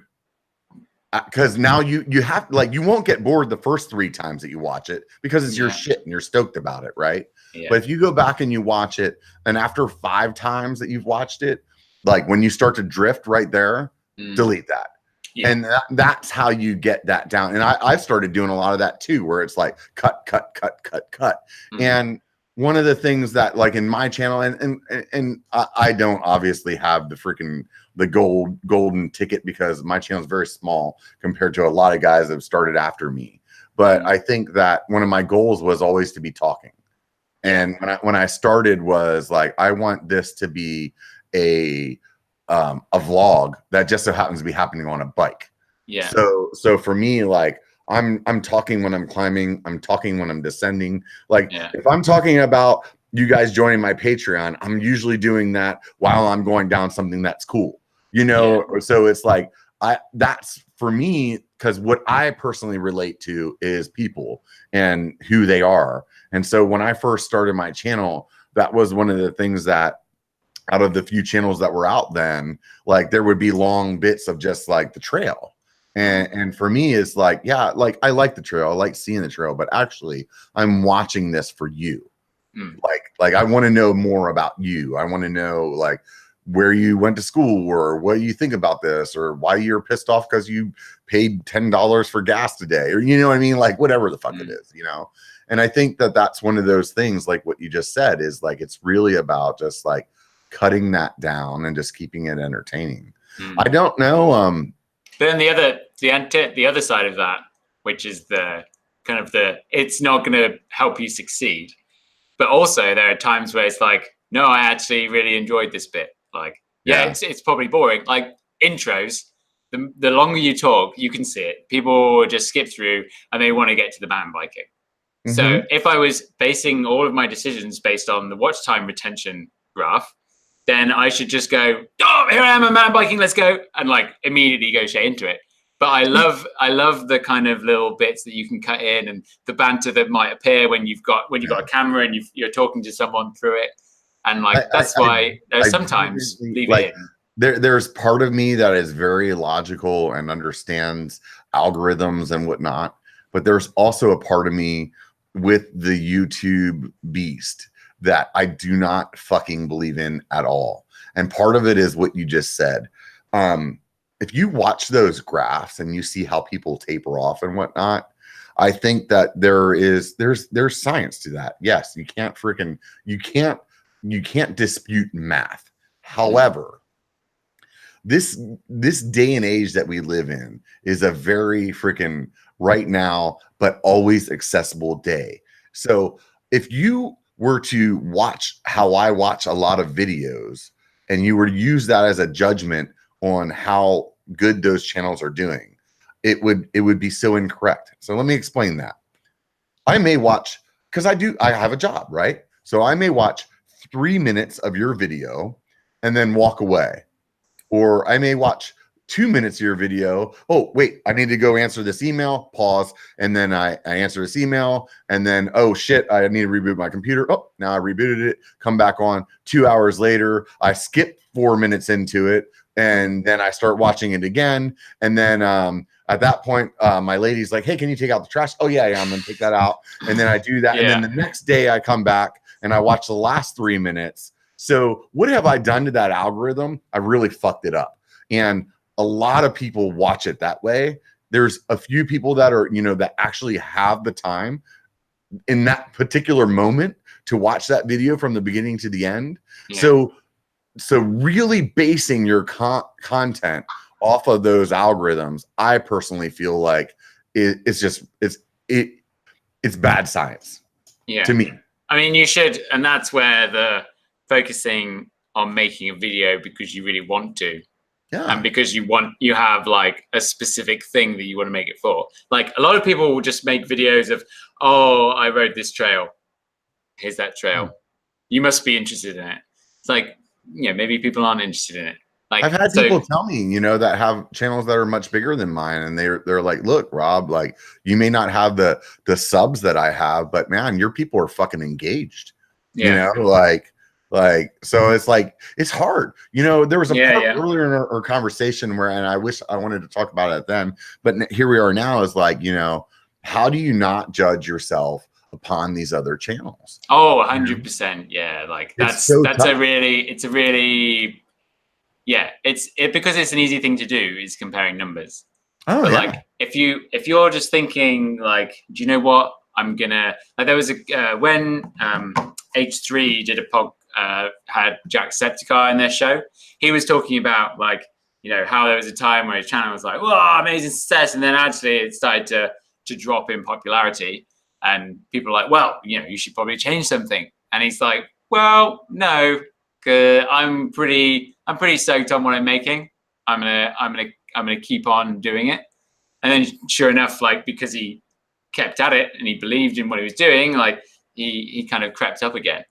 I mean, that's why I always say, like, your measure of success, you have to decide what that is before and be realistic.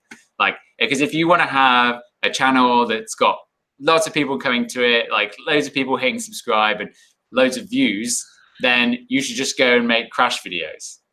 You know what I mean? Like, it should be nothing but crash videos because every man and his dog wants to watch that. It should be nothing but bike checks of Santa Cruz and Yeti and like, specialized any specialized video will do better. They're the biggest bike brand in the world. They're the most searched for thing on YouTube or on I guess YouTube's a search engine, but Google. And it's like that. If you want to do that, then you should go and do that. Yeah, I'm very competitive, so it's really hard to not to not really judge yourself, and I struggle with. I mean, I don't know if the rest of you guys talk about this as openly as I do, but I fucking struggle with this daily. Like I every video that I've uploaded, I almost like there's probably 5 videos out of the last 105 that I did that I actually was stoked about when I uploaded. And most of them I was like, this is the one that's going to make everybody go away. They're going to be over it, and like, I'm always just like beating myself up. And I think that I don't necessarily know what I consider success. It sounds like that your goal is, your channel being popular. And so I see, but that's the thing is I think what I just said is what's key is like, I don't know what I think my success is. You know what I mean? But so you go, okay, success is number of subscribers. So and then I don't tomorrow, have as many as them, so I'm a failure. and then some days I walk in and I'm like, oh, success is that I went out on the trail and somebody recognized me. And another day, success is that I scored a fucking 25% discount off for my Patreons. But I don't have a consistent way of judging myself. So instead, I just judge myself on all my failures. You know what I mean? It sounds like, you judge yourself based on others' feedback. Yeah. So why not have a goal where it's you know, your success is 100% controlled by you. Yeah. Like, you know, I remember when you did the Space Mountain video, and I was like, fuck yeah, go Robert. That's so sick. Like, he's got his goal. He wants to lose weight. Like, this is what he wants to achieve. Like, I cannot wait for the next video. And then kind of that goal just kind of went, you know, I guess it disappeared. Like, because your why video, you were like, oh, let me tell the story. It's like, oh, well, I didn't do it. But maybe, like, you know, I mean, that's if I had my, you know, YouTube consulting hat on, which is now what I do, you know, part of what I do for a living. It's like, okay, no one is doing that on YouTube. That's like the secret to success on YouTube. If no one is doing it, go and do it. I mean, fuck's sake, when is the next e-bike channel? Like, there's EMBN, but there's no one actually being an e-biker. Do you know what I mean? As an individual. And I think the thing with some of those things, like for example, when I was making that video, I was thinking, A, I want to lose weight. I want to do that. And B, there was a methodical part of me was like, dude, this is a great story. If I can do this and show people, like, they'll be fucking amped. You know, and it would be a great story to see. However, there's a big variable there. Is your own personal motivation to actually make that happen? You know, and some of that is maybe in or out of your control. I don't know, you know, but like in that specific one, that was in my control. But like sometimes you're maybe even setting yourself up for failure by that, you know. But I think at the end of the day, you know, it for me, and I think this is like one of those things where I was talking about earlier, is like love or hate with a channel is like, you know, I am very honest with everybody on my channel. And recently I found out that sometimes that honesty really kind of pushes people away. And for me, like recently I went through a pretty big slump, and I was in a spot where I didn't want to fucking edit, and I wasn't happy with what I had to edit. And I was talking to people about not being happy about it. And what that did was they were like, oh, this guy's fucking not stoked. And instead of it being like getting people to feel like, hey, this guy's just being real, you know, a lot of people were like, I'm dipping the fuck out, you know? And that's I learned a valuable lesson there was like, yes, you need to be honest with people, but you also need to still like have a idea of your direction, and that at the end of the day, people like happy people, you know, people like people that are motivated, people like people that are meeting goals. And you can't friggin' like totally wear your heart on your sleeve on YouTube. Like you can't. But then that's the difference there for sure. And forgive me if I'm overstepping boundaries. No, you can never overstep a boundary in the biker bar. Dude. But then like that's the fear of rejection. And that's where having the goal of a lot of people subscribing and a lot of people watching your video, that's not a positive goal. Yeah. Whereas if you, like, for example, I'm doing the BC bike race in the beginning of July. That's literally 7 days of doing 40 kilometers a day, right? If I don't train, that's why I'm not drinking. That's why there's no booze around me anymore. Like, that's why I've stopped it. If I don't train and I go into that race, I'm going to fail. And I'm going to be accountable because I will not have done, I probably won't finish it. And this is, I think it was a Casey, it's in one of his videos. And he said you can't score if you don't have a goal. Yeah. Right. And that's it. Like the moment you don't have anything, and people go to the gym or whatever, and they're like, you know, you might go 3 times a week at the beginning. And then it's like, you know, next week you go once, and then it's like, oh, actually, I can't be bothered going to the gym. It's because there's no repercussions. There's no There's no consequences of you not going to the gym. Yeah. And like same with my channel videos, the consequence of me not doing this jump is that in the video I have that forever, and people are like, oh, you didn't do that jump, hey? Like consequence. So, and this is it. Like if you just kind of go, oh, even just having like the one video a week, it's like you have that deadline. And David Dobrik talked about that as well. He's like, I haven't missed doing three vlogs a week for like the last 3 years or something. Mm-hmm. I've never missed it because I have the deadline and I have to do it. And if I don't do it, then there's consequences. People that have shown interest in my channel are going to get disappointed. Consequences. Right. And that's it. Like that's a really positive goal to have. It's because you are 100% in control of it. Like that's the thing. Case in point, doing BC Bike Race, and I also want to do the Whistler. Like not the real EWS, obviously. You can't get into them as easily as I did the first 2 times I did them. Yeah. But like, if you don't do it, then there's failure everywhere. And I think there's another part of it too that I feel like when we fail, because many of us YouTubers have, I could point out 5 or 6 people right now with goals that they've had on their channel that they didn't meet. And I think where we fall flat is actually not doing a good representation of why we fell flat, because we're embarrassed, you know? Yeah. Like, so instead of the video, like, I'll use myself for this, like whenever I failed at my weight loss and I just kind of blew over it because I really didn't want to fucking talk about that.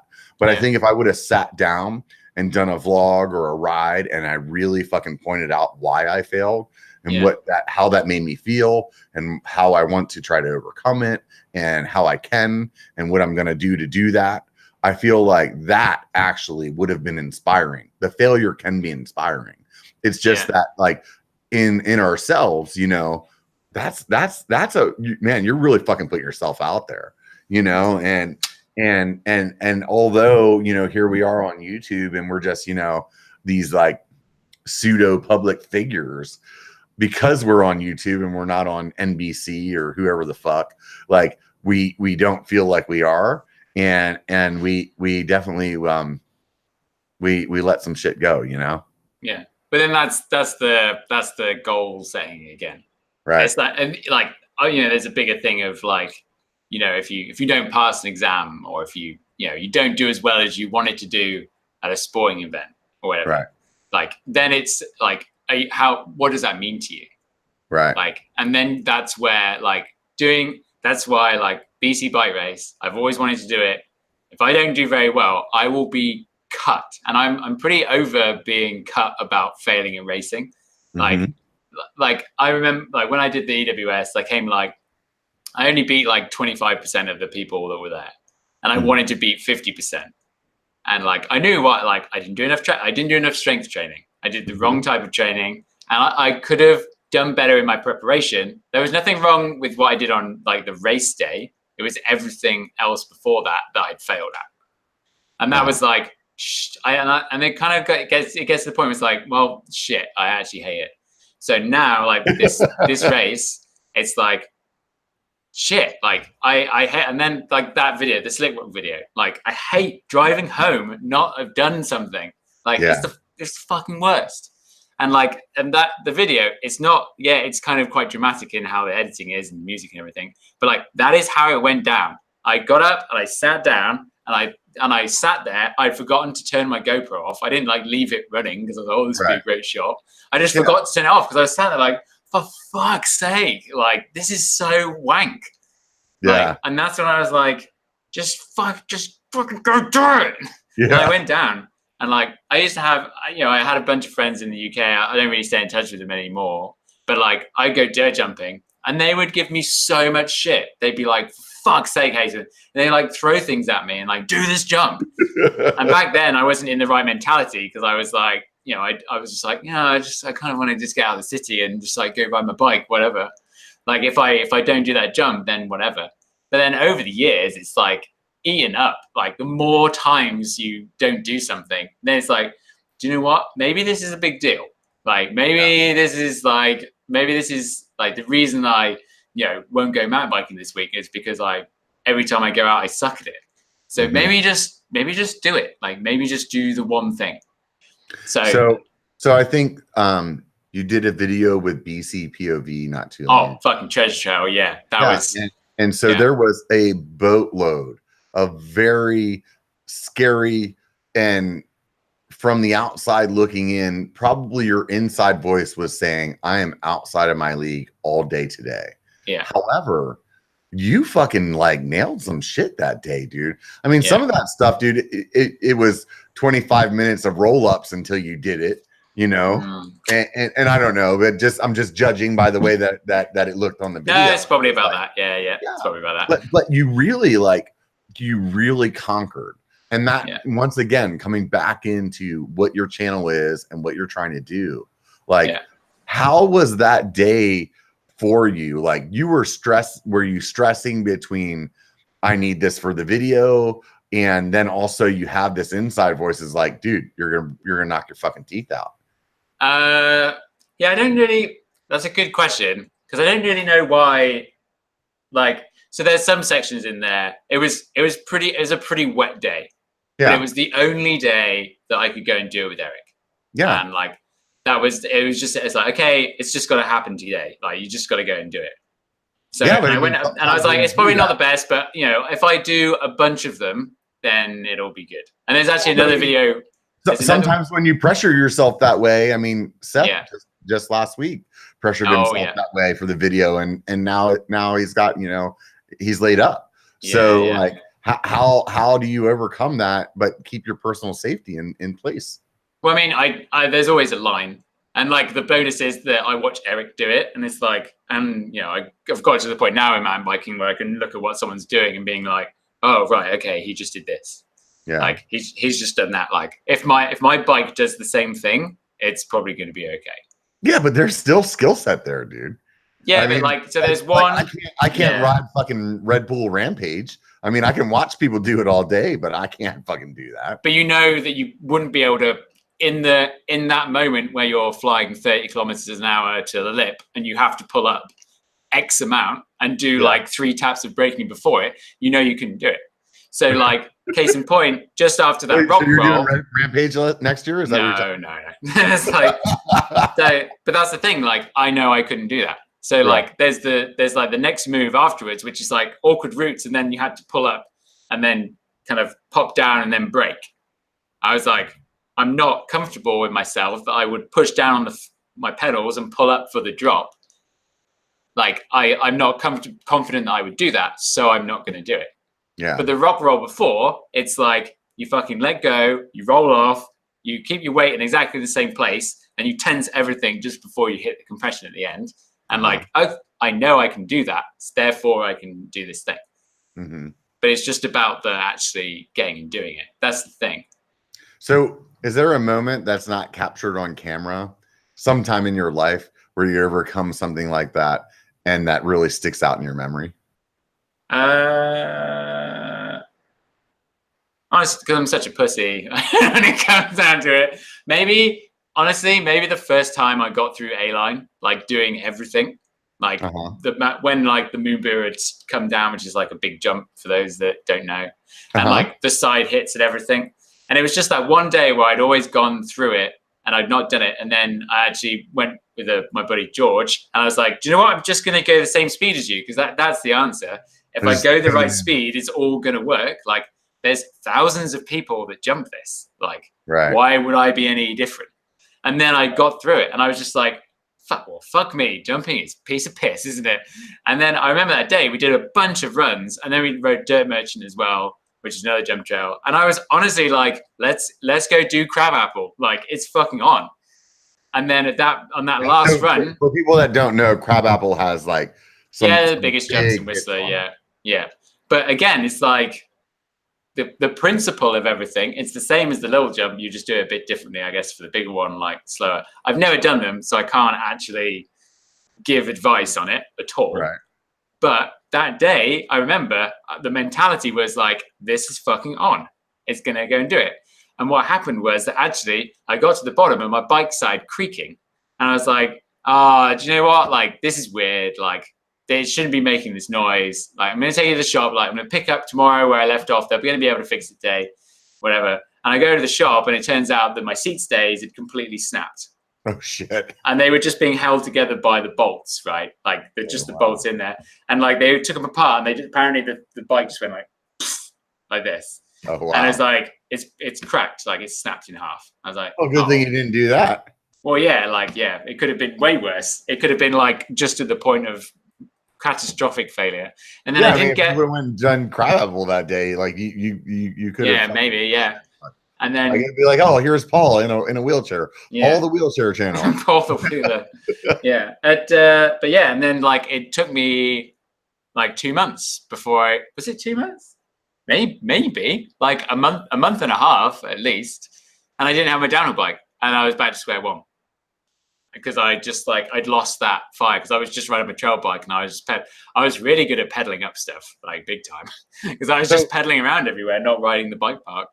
So you talked about defining success, and so here you are, just rounding a year. So next year, when you're rounding year 2, what does success look like for Paul Punter? I kind of like, because like there are a couple of occasions where the channel grows so fast. Like it's like, yeah, I've got a number, but I don't feel that there's like really the community of people on there. Do you know what I mean? Uh-huh. Like if I do a live stream, my live stream number is probably not that dissimilar to you. So it's like, is that just because you're more like, you have a lot more people in this time zone, and I do a live stream similar time, like 5 o'clock, and there's just less people? Or is it, but like I see a bunch of the same people coming back and commenting. Mm-hmm. And I always reply to every comment. Like that's the YouTube studio makes it so easy. Like, yeah, I mean, but I live stream at fucking like 1 o'clock in the morning or 6 o'clock. Yeah. I'll never forget your live stream that was called like probably going to delete this soon. Yeah. And I was like, oh, clickbait. Like, is he going to delete his channel? Is he drunk enough that he's just had enough and he's just going to delete it? But no, it's just like, no, I'm probably just going to delete this live stream after I finish. And I was like, oh, I've been got. Oh, I'll sit here and watch it. Like, that's well funny. played. Not even like that's the thing, is like there's so many things that I've done like that at the time I never realized that I was being clickbaity. Like when I did a video called "I Quit Recording," and honestly, I had just quit recording for like 2 months because I had this big backlog, and I found out when I have backlog, it like gives me way more anxiety, and I just quit recording. And so I just did all these like little 30-second clips, like while I was riding, while I didn't record.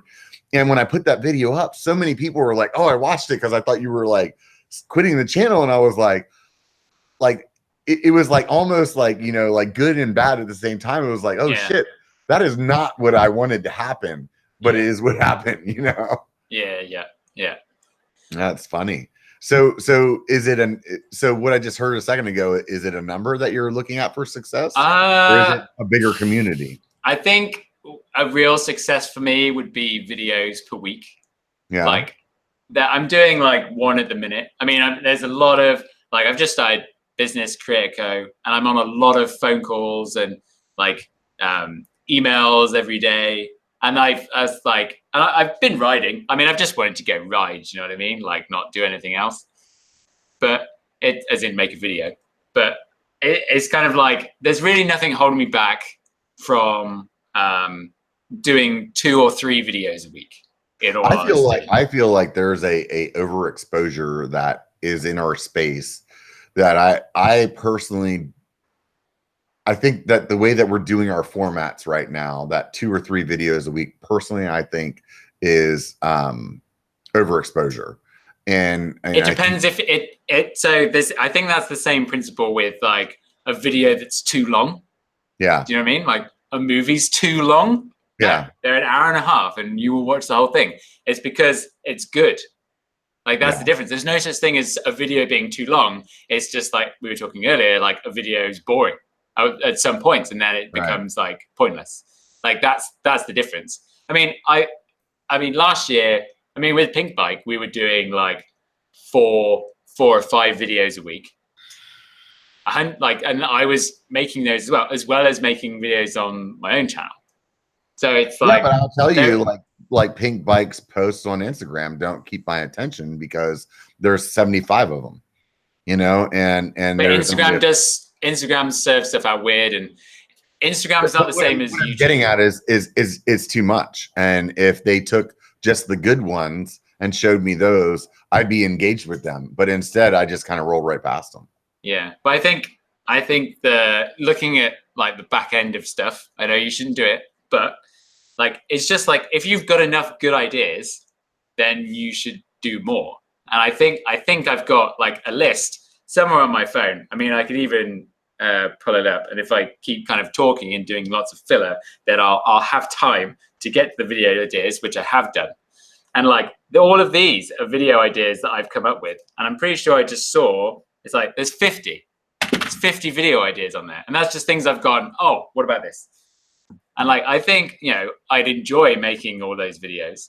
I'm glad to see that you have a similar list. I have one of those too. Yeah, and like it's so important because like your brain's not big enough to remember everything, right? Yeah. No one's is. So, and I really think it's just like today I would say I had a successful day when it came to my own channel. Like my main focus is, I sound like fucking Casey Neistat, what an idiot, but like what a plagiarizing idiot. But like my main focus is my business, so I can afford my house, like rule one. But like my YouTube channel is a part of that, and that's something I've told everyone. It's not the main part at all, not by a long stretch, but it's somewhere that I want to improve because I really enjoy it. Like that's the thing. I love making videos. I love editing. It's very similar to composing music. I feel the kind of same feeling about that. But like that's my main focus now. But I know that if I like today, that's why I went on a tangent. Sorry. So this is why I edit my videos so much. So like today, I woke up early. I started editing this dirt jump video that I've got coming out. I did want to post it tomorrow, but time has not allowed that to happen. It wasn't a main goal. And I edited for 4 hours this morning. Then I was like, it's 11 o'clock. Now I have to go and film the other video that I had the idea on, which is an e-bike type video.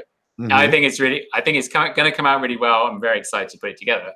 But then it's like, okay, and then I have that, but I have to be home before 4:30 at least, so I can make time for this. Right. And like it's a suit, and I looked at it and I did everything. I stuck to that schedule, and there's nothing more like enjoyable for me than sticking to the schedule and making sure I've done it, and not just giving up and watching YouTube videos for 4 hours. I think for me, the thing that's tough is that I have too many other commitments financially to not be able to put all of my time into it. And for me, I'm a little bit of a perfectionist with things. And I am upset by not being able to have the time to actually like really make the videos that I really want to make. Yeah. And so then it's a toss up.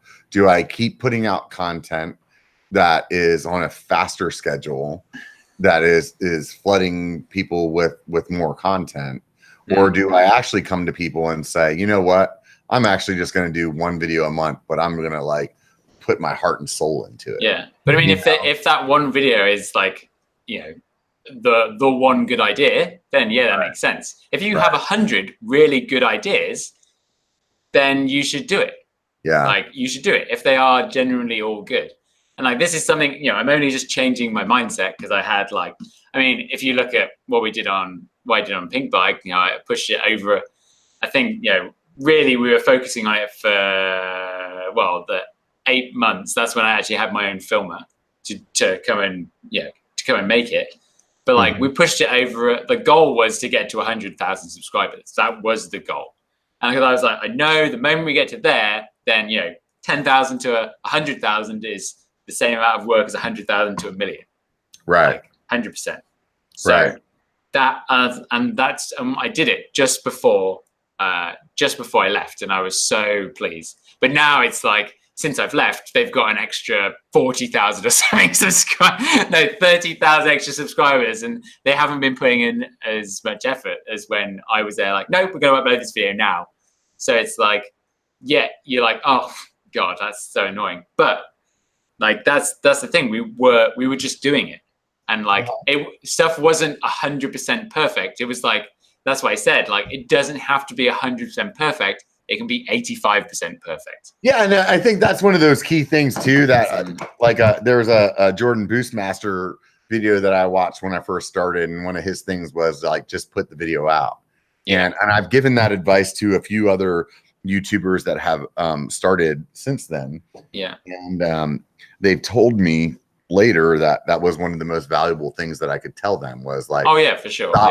Stop beating yourself up over it being perfect and just put it the fuck out. Yeah. Your first videos will suck to you 6 months from then, and they'll be unbearable to watch a year from then. But it is what it is. But if you don't do that, it'll never happen.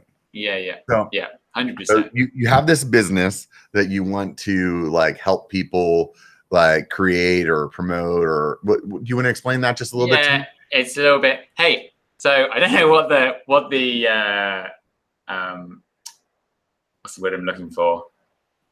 I don't know what the appropriate behavior is, but I'm dying to go to the loo right now. Oh, yeah. Can you like do your own thing for like a minute or two, and I'll come back?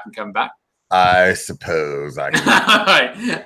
Yeah, go for it. Everyone watching, I'm very sorry. I have tiny bladder. Yeah, I'm gone. All right, hold on. Okay. So we're going to start this telecom conference off with why British people have small bladders. So I'm going to go with, first of all, they don't have, a good drinking ability. No, I'm just kidding. So what I was just saying, what the fuck was I just saying? Just a minute ago, I really want to see where my channel can go. And in that, I wanted to ask him about, like, hey, what do you think that the biker channel is doing wrong? And he has this business, as far as I know, that it's trying to help people with like promotion and marketing and stuff like that. So I'm really curious to see like what his thought process is, because there's parts of it for me in my channel that I want to see things grow. However, I do know, like, I'm going to make up a new word right now, algorithmically, that there's some things that I could do that would really change my channel. However, there are some things about that algorithm way of going about things that I vehemently fucking despise. And one of those is just like saying, hey, like and subscribe. I can't stand that. It's just like a personal thing for me, where it's like, I'm fucking 41 years old. I hate getting on YouTube, and I hate just seeing people tell me, like, I'm watching a video and they're like, oh, make sure you like the video and make sure you subscribe. And when they say that, it's just like, dude, I'm not a fucking idiot. I know how this works. I don't need you to tell me that. However, the really weird thing that I've learned about YouTube is that it really responds to those things. So they call that in the quote unquote industry, like a call to action. So you ask people, hey, if you want to, if I want to sell more of these mud guards that I talked about at the beginning, if I tell people, hey, go there and buy one, maybe tomorrow there'll be 2 or 3 of these that sold. But if I never said that, and I just know, like, hey, people know, go to shop.b1KER.com, it'll sell. But that's the thing, is it won't sell if you don't have that call to action. And that's one of those things, though, that like I personally just have a hard time with, because I hate that ask people to do something part of having a YouTube channel. I hate asking people, hit the thumbs up button. Like right now, let's take a look. Let's see here. We have 41 thumbs up. The entire last 2 hours, there has been about 60 people in this stream almost the entire time. And there's only 41 thumbs up. Hey, hit the thumbs up, guys. Let's make it happen. But that's one of those things that I don't like asking. However, if I do it, it does well. And then that like feeds the YouTube algorithm beast, and then things get better. So while you were out there taking a piss, we were talking about my next question for you. And so my next question for you is, you have this business that, from my understanding, is built around marketing for other people. And I want you to tell me, from a guy that has been watching the Biker channel for a long time, what am I doing wrong? Okay. Normally I charge for this, just so you know, but I will. Oh, it's all right. That's why I'm right here.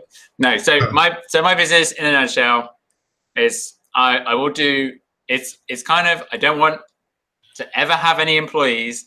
I just kind of want to do my own thing, and the goal of it is that so I can mountain bike more and kind of have more freedom. Like that, I value freedom over anything. Like that's the most important thing. Maybe I am American. Maybe this is actually like who I should be. But so I do kind of media marketing consulting if someone asks. That's generally kind of how it goes. Or if like I have a chat to them and it's like, well, yeah, maybe like there'd be something good we can do here. Part of it is helping the other some of the YouTubers that I work with in terms of getting sponsorship, which is like the main focus right now. So like we did some sponsored content with Josh on Daily MTB Rider for Gemini Lights. So like there's going to be kind of maybe a few more bits of that coming. It's all kind of like this is the time of year where bike companies spend money, so I have to do that now. The other part of it is Paul the Punter YouTube channel. That's like a section of it. And then the final part is doing kind of content creation, which I've got a couple of proposals out that hopefully will come good. And they're going to be really good, exciting pieces of content to make happen. When we wrap this up, remind me that I have a really great idea that you and I should talk about. Okay, sounds good. So moving on. So your channel. I want to talk about me, man. I thought we were talking about me. Yeah, we can do Robert. Okay, so let's get some free shit out of this, dude. Let's open up. That's why I started my channel, right? And free shit, right? Nice. 100%. Do you know I actually have a video? I'm just waiting to get more stuff, but it's a video, and I'm going to make it 100% the purpose of getting free stuff. All right. Like, you know, I told you, in the Slack group that I have an inkling of what you're talking about. Yeah. So it's like all the weird stuff and the weird, like for years working in the bike industry, I've had all of these like emails coming from China and Taiwan saying, hello, dear, please, can you make review of our light or whatever?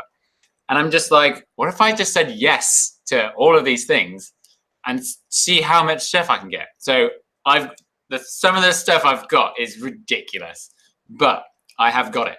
And that's the purpose of it. So that's one thing that's coming up. And one of the things I've got in it is just the most insane thing you'd think to get. But anyway, so there's nothing wrong with starting a channel to get free stuff. I know loads of bike websites that have started purely to get free stuff. So one thing I would say is that you don't need, so a thumbnail exists to get people to click on the video, right? Right. That is the number one goal. So everything in that thumbnail has to be, you've got to think like, is this going to get interest from someone on the sidebar? Like that's the suggested videos sidebar. Like you're watching another video, all the videos. Wait. So what you're saying is I need to put tits in all my thumbnails? You'd get a terrible audience and probably get a strike from YouTube, but it would work. That's the audience I'm after, right? I got the punter. Yeah, that's true. So like there's a couple of things. So number one, your logo. Mm-hmm. Why do you need your logo in it? I will tell you from a marketing perspective of why I did that. Initially, what I wanted to do was, I know what brand recognition is. And so when I started, I'm not a badass rider. And so what I did was I put that logo in the exact same spot, in the exact same color, the exact same font every time. So that way, when people did see it, that it was brand recognition. And I've been actually considering this lately, is letting that go, because I have recognition now. But initially, the main reason that I did that to start out was that every time you saw something white up in that right-hand corner and that logo was there, that you knew it was from me. It was not a question. So when you start like hiding your logo, like that brand recognition over and over again, and I've done a lot of that with my channel, and like the "What's Up" YouTube at the beginning, like that. The people know it's a biker video because you say "What's up, YouTube?" Right. And if I say like "What's up" like that, everybody hears YouTube after that. So that was the goal of that. And so now, I'm getting into a space where I need to move outside of that. And so I'm starting to like hammer out some ideas of how I'm going to get around that. But that's also now it is a solid part of my channel. If I took that away, it would be like, the Cosby family not being the Cosby family anymore. They're not the Cosby family anymore, all the people. But you know what I'm saying? Like it has to, like, it's part of it. So that was the reason. So correct me if I'm wrong. Was I in the wrong place by doing that? I would take it out. Yeah. And it takes up too much real estate. Yeah. And the kind of people will click if they're clicking because of that logo, they're likely subscribed. They likely are already a fan of you. So, and that would come up in their subscription feed, and they would see like, YouTube channel Biker, like, oh, I know it's already there. So I don't think it's important. But yes, on one hand, and I love this conversation actually, because on one hand, yes, but on the other hand, like, that is part of the reason that I have such a loyal base of people. I don't think that one reason is why. I think you're a likable person, and you have like the consistent things in your video, like "What's up, YouTube?" People love that kind of consistency. Yeah. Then they're not clicking on your videos because your logo is in the thumbnail. Gotcha. Like 100%. Yeah, no, I understand where you're coming from and agree. So I think and if you freed that up, you've then got loads more real estate for videos. Like, for example, the Santa Cruz Bronson one, your logo is tiny. Yes. Like that, and it's a pretty like, I want to know what the outcome is subject, so it's possibly not a usual thing. But look at the click-through rate on that video. Maybe it's a little bit better. Like, focus on the bike reviews always get lots of views. Yeah, that's true. So it's kind of a tricky thing. But like, I would honestly like take out that logo and focus on what the content is. Yeah. Like, and another thing that I do is I look at you said the people outside of YouTube, outside of mountain biking. I look at what do the best YouTubers do. And when I say best, I mean the ones that are most popular. I'm gonna eat your sock right now. The best YouTuber in the mountain bike space right now is Seth. Yeah. His logo's on every thumbnail. But it's tiny. It's there. It's tiny. You just told me to take it out though. But why do people click on it? Why do people click on a Seth video? If Seth's logo wasn't on all his thumbnails, I might not click on it because I wouldn't know it's one of his. I personally, I don't know. Maybe, but there's other ways that you can. You don't want to admit it. Was I right? But also, he does put his logo in the thumbnail. But also, it's his because of the font, the color of the font. I mean, he used to have the half and half. That's branding. That's what, like, for me, like when I chose my font. This one that's on my chest right now. Yeah. Like that font was like, I agonized over that for weeks. And I showed like my lady, my friends, like, do you like this font or like this font? And it had a lot to do with that. This font here is resemblance of a Star Wars font. My age group is very like, a lot of the people that watch my video, they recognize it for just that little bit. Yeah. And that was all thought that I did put into it. Yeah. I mean, the font is great. It's fantastic. It's fantastic, right? So the logo needs to be smaller. I got it. Oh, but you don't like my next thumbnail. I'm going to make my logo so small, and then I'm going to put "This is for Paul." Just like I personally think there's no need. There's other stylistic things, as you've already said, that can tell people that it's a Robert video. Yeah. Without having it take up so much space. Right. Like it's not important. So the other thing for sure is the titling stuff. I mean, really, like it all comes down to the titling. I really appreciate you saying this because there is a part of me like what I was talking about while you're gone is there's a part of me that like knows how things actually work. And there's a part of me that like my personal like way that I've navigated through life is a lot of times saying fuck you to what people want me to do. And even though I know that will make me successful, I won't do it just because of that. And titling is one of those. And I've really been like rubbing myself over the coals a little bit lately about that, because there's a lot of videos that I named them the way that I thought would be fun because I wanted them to be fun for me, instead of actually labeling them the way that it explains it well of what's in the video. And that is, and I appreciate what you're saying there, because what you're saying is dead on. Like it really is. You should do more. So one thing I always used to say, a pink bike for sure, is like, are you giving something a title or are you giving it a file name? Like things like, you know, MTB trail, California, POV, but like that sounds like a thing that you'd find in your hard drive, right? So PewDiePie in one of his videos said that, so he's had the thing that's said the thing that resonated with me the most, which was that when you go to I think it was his like nan or his auntie or something that said it to him. And it was like, when people go to an art museum and they're looking at a piece of art, like the successful art isn't the one, like if you look at what a clickbait is, which makes you go, oh, for fuck's sake, okay, I'll click on it. Like that's not the reaction that you're looking for. The reaction you're looking for is like that someone's looking at it and questioning and going, what is that? Like, what are they? Hey, like, and it gives you that genuine bit of interest and like inquisitiveness. And that's what you need. That's what thumbnails should be. It shouldn't be like, oh, fuck, you know, like, oh, here's a picture of tits. God, I got to click on that or whatever. Yeah. It's just like the right amount of all of those though. That's yeah. Okay. Roll two. But like, so one perfect example of something that I really agonized over for ages was, it's the most viewed video on Pink Bike. It has like 5 million views now, and it's Ben Deacon's POV from the Mega Avalanche.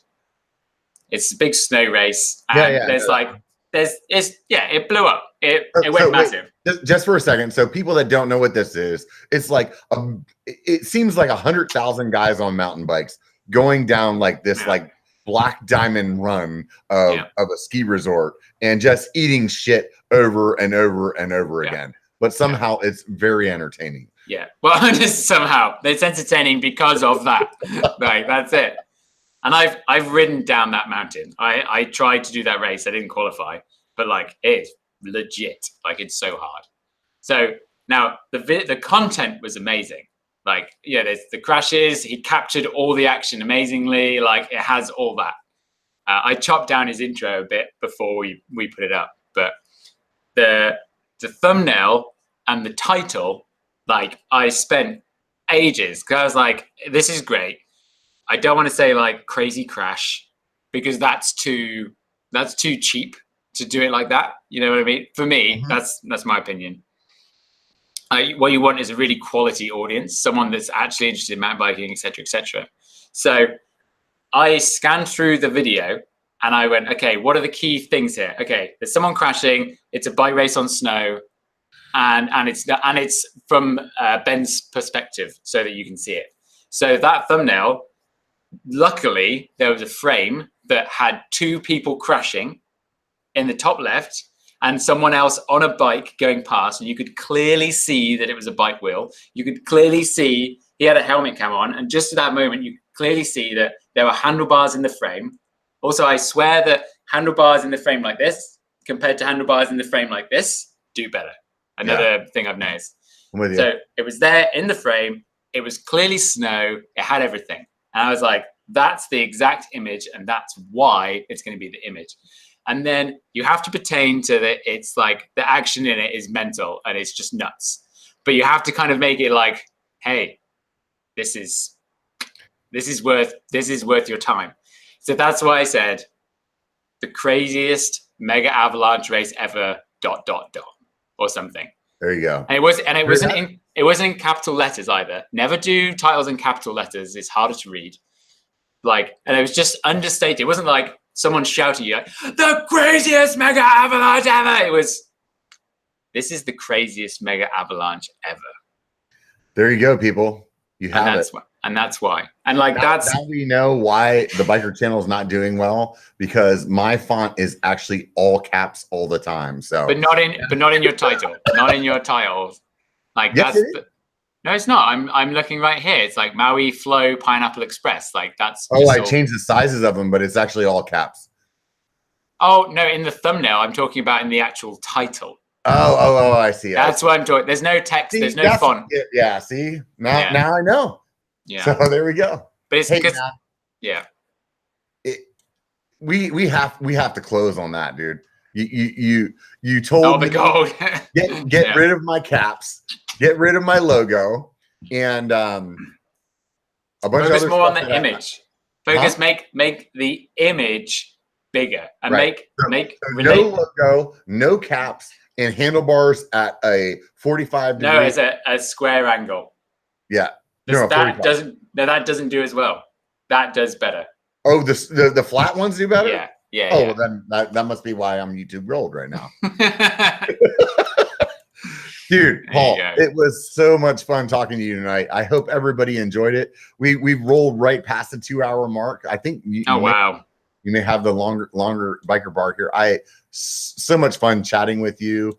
I am anxious to see where your channel goes. Everything that you've been doing to this point has just been like getting better and better. You're stepping your game up. You're stepping it up and up and up. When you told everybody that you were quitting your job at Pink Bike, I was like, man, this guy's taking a leap of faith. And those leap of faith channels have done well.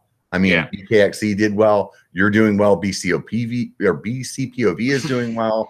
Lone Ranger is doing well. Like it is fun to see that people want to live vicariously through you guys, and it is a good time seeing it. And your sense of humor is on point. It really is. Thanks, Jeremy. I'm glad that you're a subscriber as well as an internet friend of the channel as well. Is there anything you want to say about Paul the Punter before we close this up?